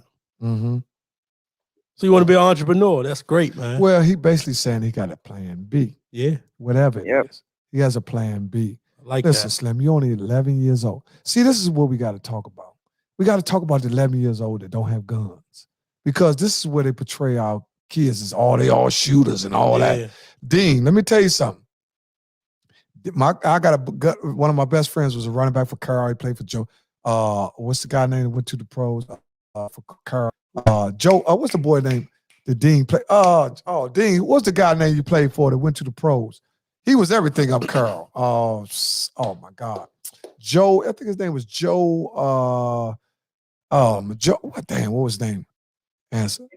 Joe. Well, okay. Well, look, we're gonna move on past that because he'll probably put it up there once we. Joe Burker. It wasn't Joe Burker. Good luck. Hey, Dean.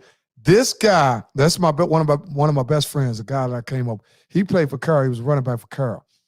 He's in the computers now. He's retired, but he's a football guru. Dean, what was the guy you played? Joe Howard. That was his name. He went to he played for the Redskins. Okay. Joe Howard got drafted. He played for the Redskins. He was everything at Carroll. He did everything. Dean was the fullback, I think. And they had Lawrence Moten. Lawrence Moten. Lawrence Moten. Yeah. Lawrence Moten played for Carroll too. He also went to the pros. Yep. But Kaden, let me tell you something. Keep your head up. Yes, indeed. Stay around positive people. Listen to what your parents telling you. Man, don't drink or smoke. I don't care what people tell you. Do not drink or smoke. You don't need that. Those two of the things that they put in our community that make young people think that they need to be accepted. Strength comes in when you're different. You can say, "No, I don't smoke weed. No, I don't drink." That's where the strength comes in. Yep. You see what I'm saying? And I think you'll be just fine. You're a great guy. I'm proud of you, man. And let's give Kaden, hold up. Do you know? Let me ask you this. Do you know how many touchdowns you scored in your career as of this point? Yeah. How many is it? So last year I scored 44 in total. And then this year I scored about 30. Okay. So that would make 73. Even you can go back to when you played for 30 or wherever you played. See, so you have over 100 touchdowns, I'm sure. Yeah. If you go back to when you played, when you were 7 years old or back then, you score over 100 touchdowns. And Kaden, Thursday, and when catch Bernard, I don't know if you're going to be there but Bernard, my man, I can hook that up. Well, we want to I'm going out of town. Okay, we're going to hook it up when you come back. We're going to hook it up, come back where you can let the people know. Can see you. So the people can see you. We can pull you up and send your father the link. If I would have known you was over there tonight, I didn't know. I called Bernard, but if I knew you was over there tonight, I would have sent you the link and people could see you so they could understand who you are and they could encourage you, because we had a lot of people on here. Yeah, you can call in ears. We had a lot of people who on here who have been far in sports. Some have even played in NFL and NBA. Yep. So at 11 years old, we appreciate you. But keep doing great things, man. Kaden, keep doing great things, man. Keep going. We behind you, man. We appreciate you. We behind you 100%. But you're going to have to get off the phone now because we're going to get into some freak shit. You know I get into that freak shit, Kaden. You know when I cut you, I talked about that freak shit. He dropped the phone and ran. Yeah, that's good. That's how 11-year-olds supposed to do, Bernard. Slim. I just want to say this, Slim. I'm proud of you, man. Yes, indeed, man. And you know, I fuck with all your brothers. You better tap your brother on the shoulder, because I met Bernard through one of his brothers. Okay. Right? And me and Bernard end up, even though me and his brother cool as a motherfucker, our relationship even got tighter than me and the guy that I knew before him, because I see him more. Yeah. You see what I'm saying? I'm involved in his kid's life. He trusts. See, I'm going to tell you one thing about a barber. When people put their kids in my chair and they walk off, they trust you with their kids, because let me tell you something. It's some crazy motherfuckers out here. Yeah. You see what I'm saying? So you got to watch. Hey, Leon, you got to watch how people deal with your kids. You see what I'm saying? That's why a lot of people, when they got their kids, they ain't leaving every level, though. They not leaving the room with you. And you got a daughter, Leon, Dion. Yeah. You ain't leaving. But if she came over here, you'll let her go upstairs there because you knew she all right. Right. But over somebody else's house, you like, sit over there, Mariah. Right. I need to see where you at. And that's a big deal. In our community, back when we were young, all the old people could tell you what to do. Hell yeah, the whole block. The whole block could tell. Boys, Bernard, Bernard, take your ass in that fucking house. Yeah. And he's like, all right, Miss Johnson, I'm going. Yeah. You see what I'm saying? All right, Miss Johnson, I'm going in. And said, no, I said now, motherfucker. You know what I'm saying? You show off in school, you get 100 ass whoopings before you get home. Yeah, that's real deal. Man, Slim, let me tell you something. I appreciate you for putting Kaden on. But yes, indeed. Next Monday, the first of the year, we want. Yeah, you can just send me the link and we can link it. And we're gonna put Kaden on, and we're gonna interview Kaden. And Kaden don't need to be prepped because he already prepared. Yep. Man, he stay prepared. Stay prepared. They say if you ain't ready, you better get ready. If you are ready, you better get ready. You better stay ready. Yeah. Okay. All right, Slim. I love you, man. We talk to you. All right. And man, stay on and watch that freak shit because that relationship shit apply to everybody. All right, boy. I'll see you in a minute. All right, get it. All right. That's my man, Bernard. You understand? Great guy who has the number 1 11th grader in the country, nation, in the nation. And Slim, when we were playing Pop Warner, one of the things we wanted to do was be the baddest motherfucker. Because we had so many. If you could just be the baddest motherfucker, Lamar Riggs, you was the shit. Yeah. Imagine being the baddest motherfucker in the country. That's LeBronish. Yeah. Okay, let's get freaked out. Let's get freaked out. Let's get freaked out. Hey. Take a little minute break. We'll be right back in a moment. Oh, I thought you was ready to go. Nah, we give him a minute. All right.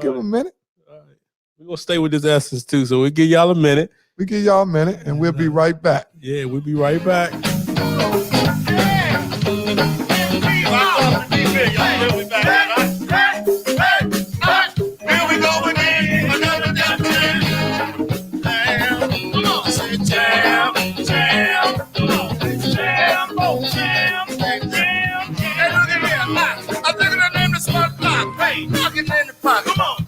Socket. Hey, you can't knock it. So here we go again.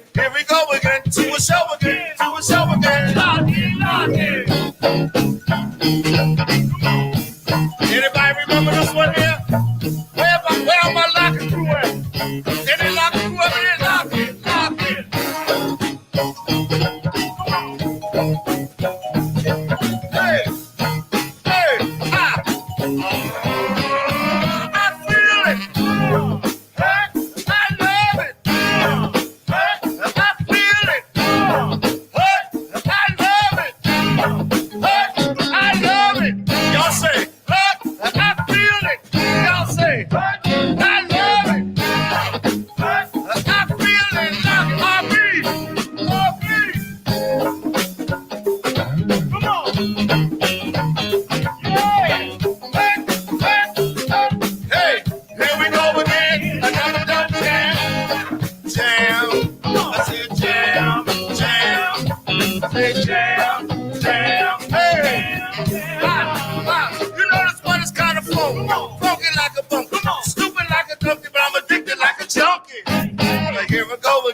And we are back. Last segment, man. Last segment of the night, Monday night. We are 1 week actually before New Year's.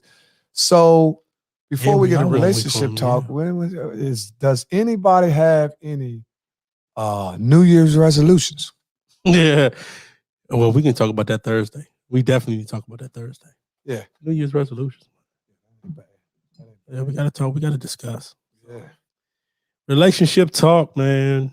Where we going tonight with relationship talk? Oh. Where we going tonight with relationship talk? You tell me. Man got his food.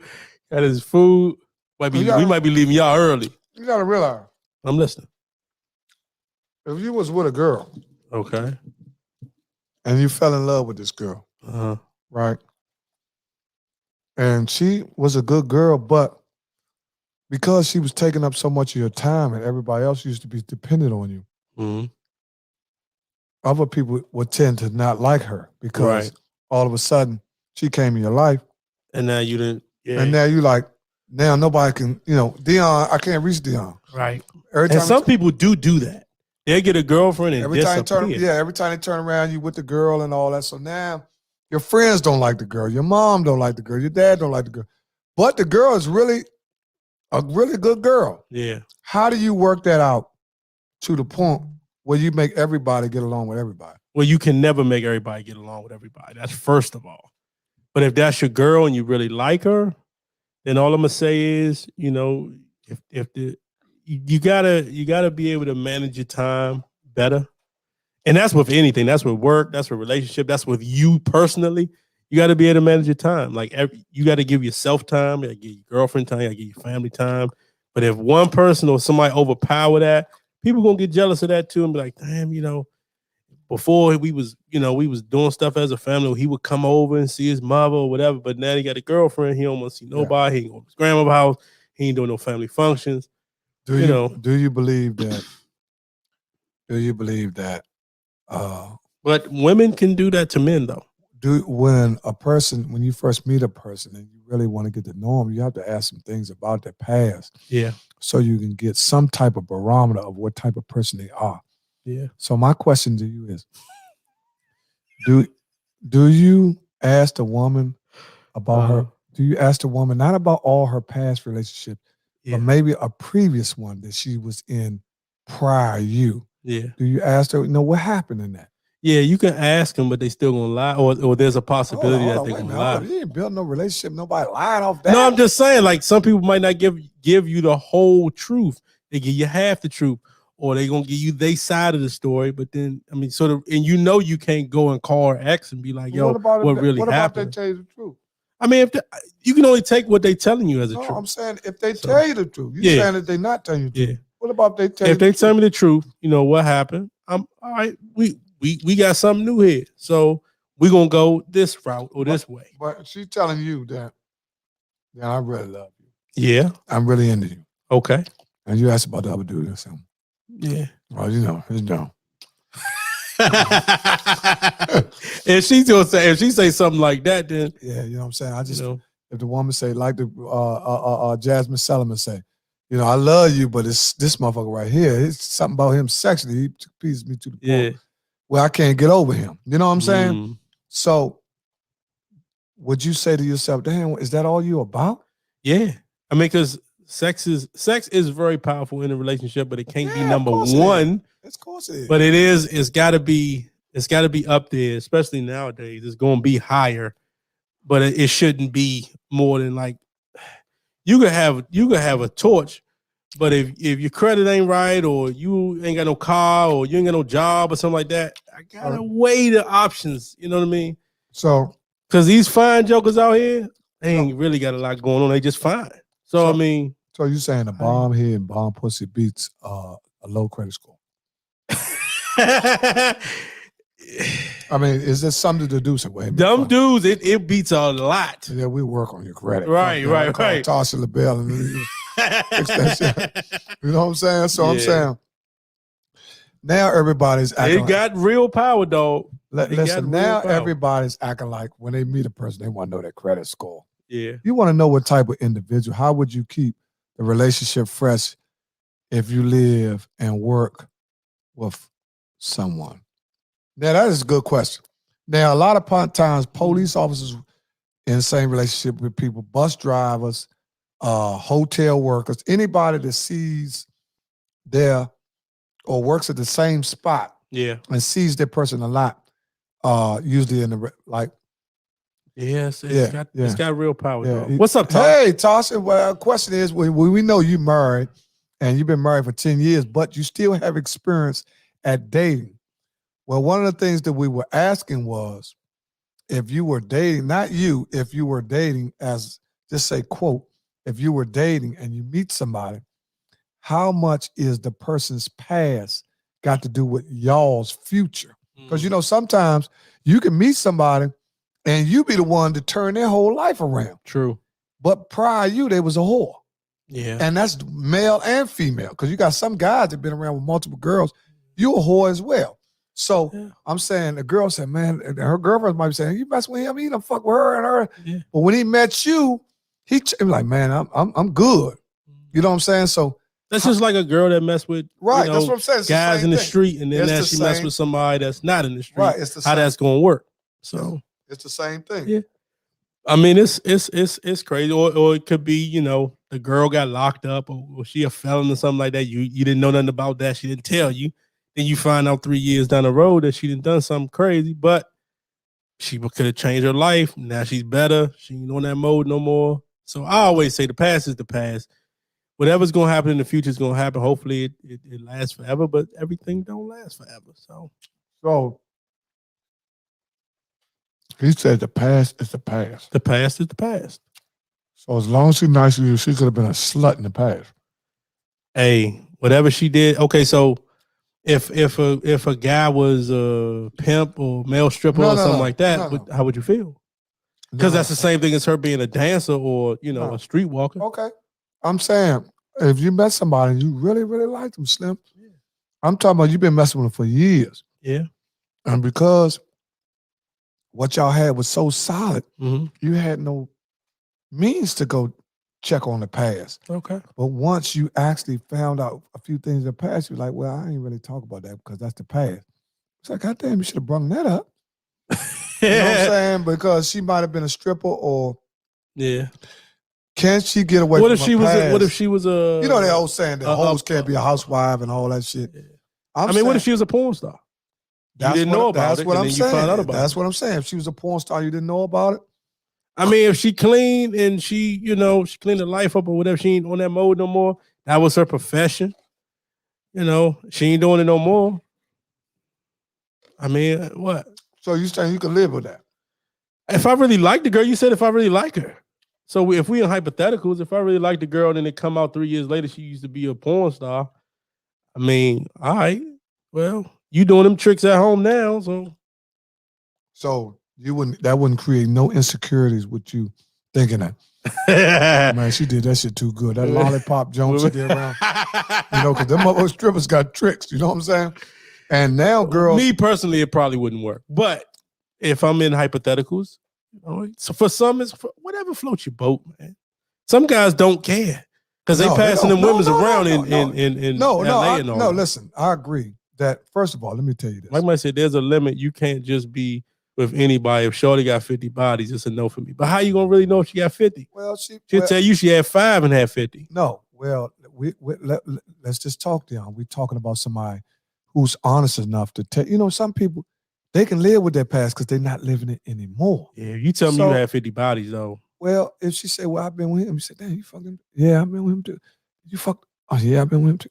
So now you're starting to dig a little bit deeper. Now you want to know more because whatever she's telling you, you want to know more. And that's for dudes too, because you got guys out here that just have multiple women as well. No, for sure. And guys don't get the same red flag on them as a woman, right? Because a guy can be with a woman and not have no feelings attached.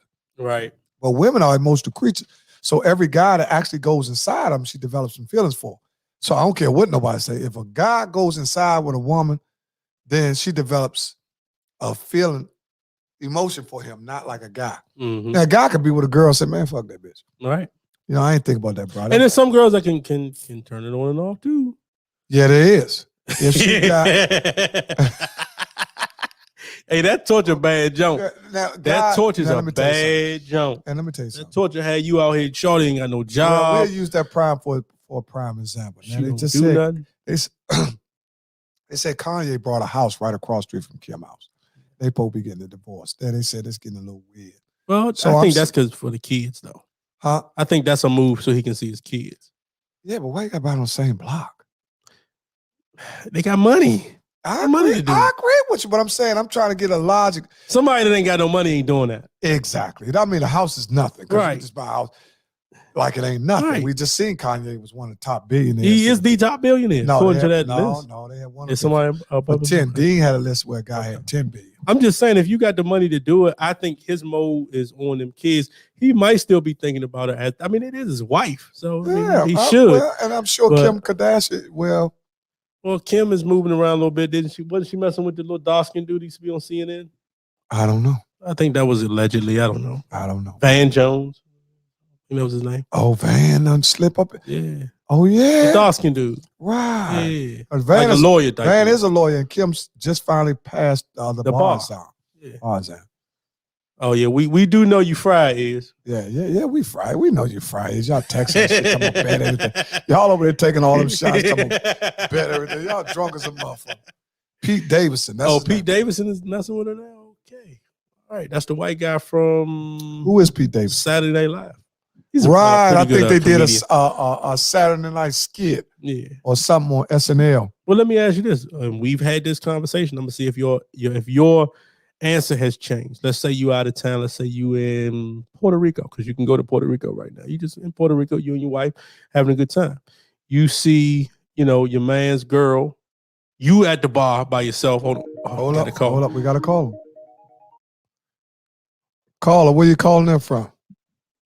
Hello? Yeah. Hello. Hey, Ernie? Yeah. Hey, this is Keith Jackson. How you doing? Dave Bing, brother. Hey, what's up, Big Keith? How you doing, my brother? Keith, before you know, I'm on the air, so you are live. You are live on the air on the podcast. So I didn't know. This is a great brother. Stan told me that you wanted my number, but you can go and say whatever you want to say, brother, because I know you good. What's happening? Yeah. I just got your number from Penny, and she told me, because I lost my brother Joe. I don't know if you heard about it. He passed away. Of course, we said something on the show about it. Of course, I heard about it. Of course, go ahead, baby. Okay. Yeah. What I want to do, I want to live stream his homegoing service. And Penny said that's something that you make a handle. Yeah, ain't no question. Yeah, we can handle that. My man, I appreciate you, man. When is the homegrown service? Well, that's what I was going to say. Tentatively, it's January the 7th at St. Anthony's Catholic Church, up in Brooklyn. Yeah, I know we're at 12th Street. Yeah, right. But I'm gonna call. That's what I talked to the church today. They put it on their calendar, but I need to call the funeral home tomorrow. They were supposed to call me this evening. They did. I'm gonna call them tomorrow morning, right? Just to let them know. Once they say yeah, but then it's a wrap. Okay, yeah, because Joe used to go with my sister. You didn't know that was. I'm talking about that's back as that. I mean, when they were young. Hey man, hey. Joe used to go with my sister and your other brother. What's your other brother's name? Used to like my other sister. Which one? Shotgun? No, not Shotgun. Stonewall, Kim. Kim. That's my sister's name, Kim. Okay. Tim and Kim was in the same grade, right over me. Right, Tim. That's him, Tim. Yep. Right. Yeah. Tim. Okay.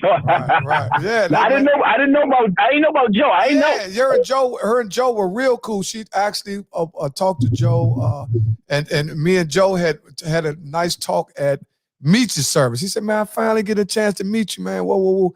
And we went on to talk. I said, "Man, I'm glad to meet you too." I know all the rest of them except you, so he was the last one. Yeah, man. Hey, man, I appreciate this, Ernie. Joe is everybody's man. He's everybody's man. Joe is the man. He is the man.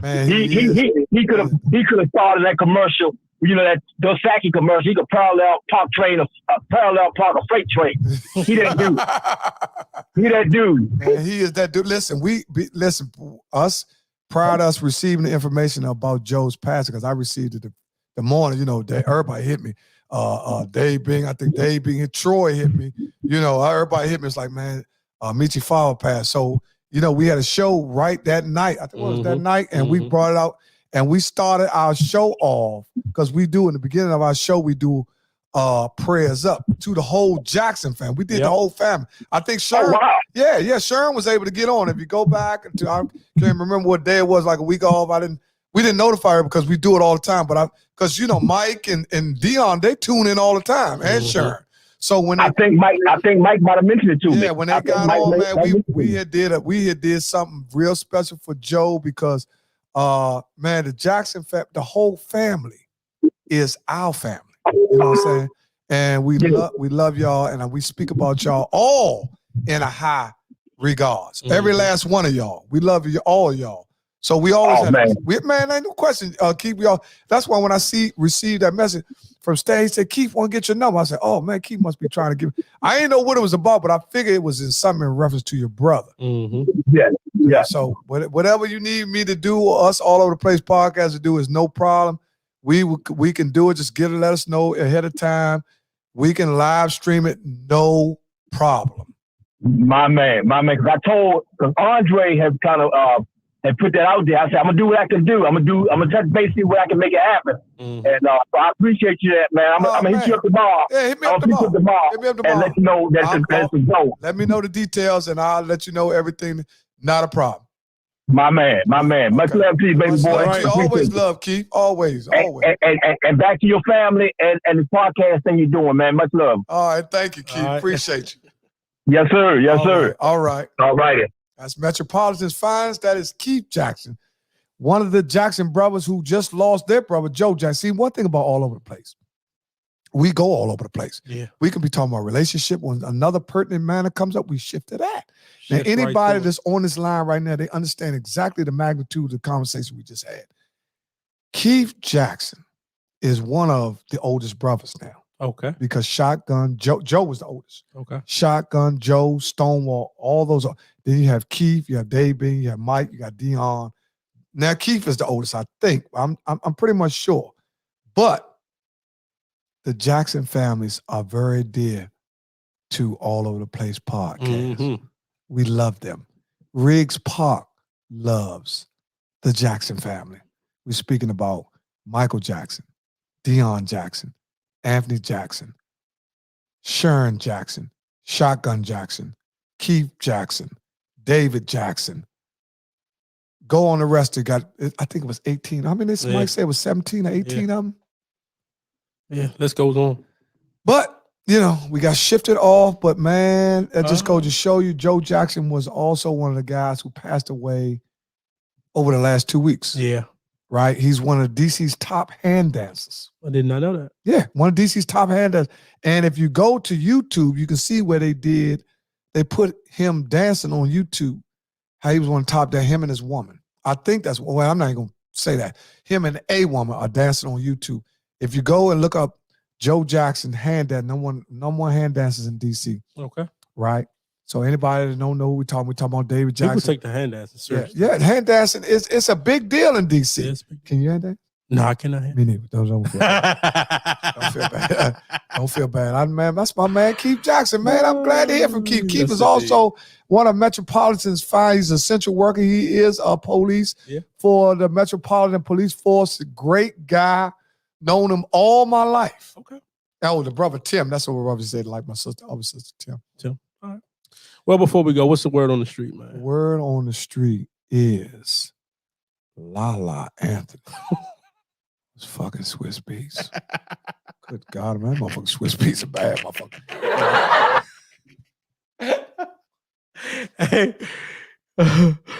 did she divorce Carmel? Yeah, I think her and they done. They're separated. Oh, well then she can do it then. Yeah, they separated. But Lala Anthony is separated, but Swiss Beats is married to Alicia Keys. Oh, that's forgot about that. See, one thing about Jada, and Swiss will bring a new one in. Jada Pickett and all that with this entanglement bullshit. See, when you got money, you can do stuff like that. Because when you live in Potomac Garden, somebody will get shot behind that shit. You know what I'm saying? But when a motherfucker got a Ferrari and a motherfucker, they ain't worried about that little because he fucking, it was the August Alsina and all that shit, young Nell and Jada and all that shit. She talking about Tupac, Nelda and all that. That Will is getting big as a motherfucker waiting on that shit. Yeah. Man, Will is, he heard all that shit. They got money. They got money. Yeah, and Will talked about how he was in love with, I forgot who they said he liked, Halle Berry.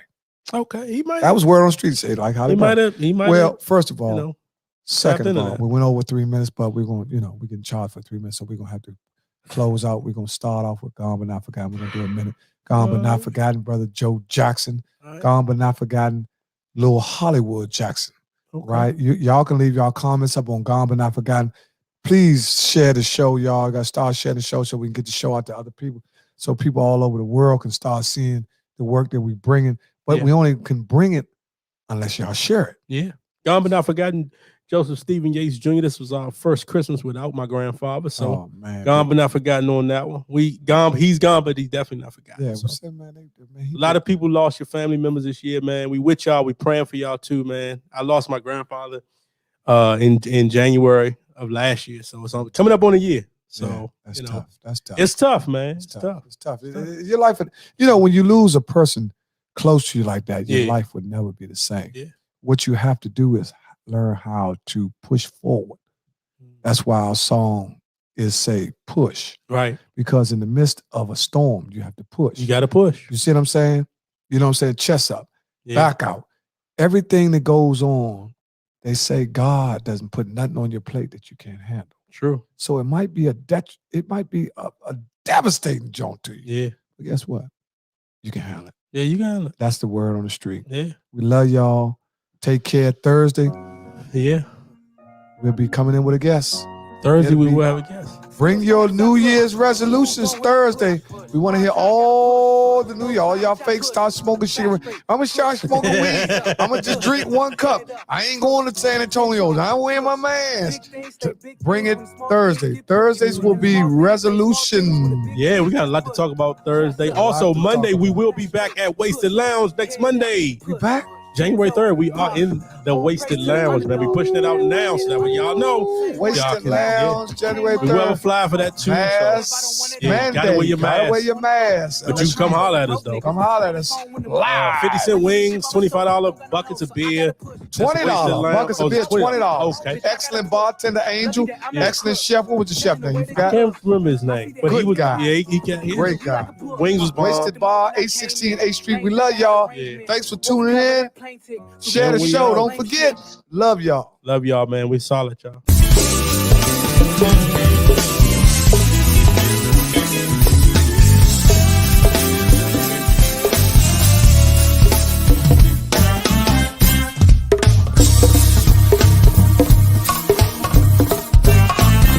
You gotta get it when you don't, you gotta get it right. That's the thing.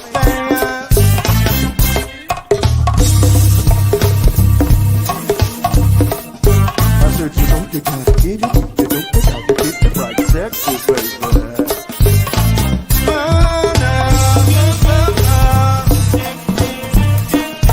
Oh, you know you gotta get it.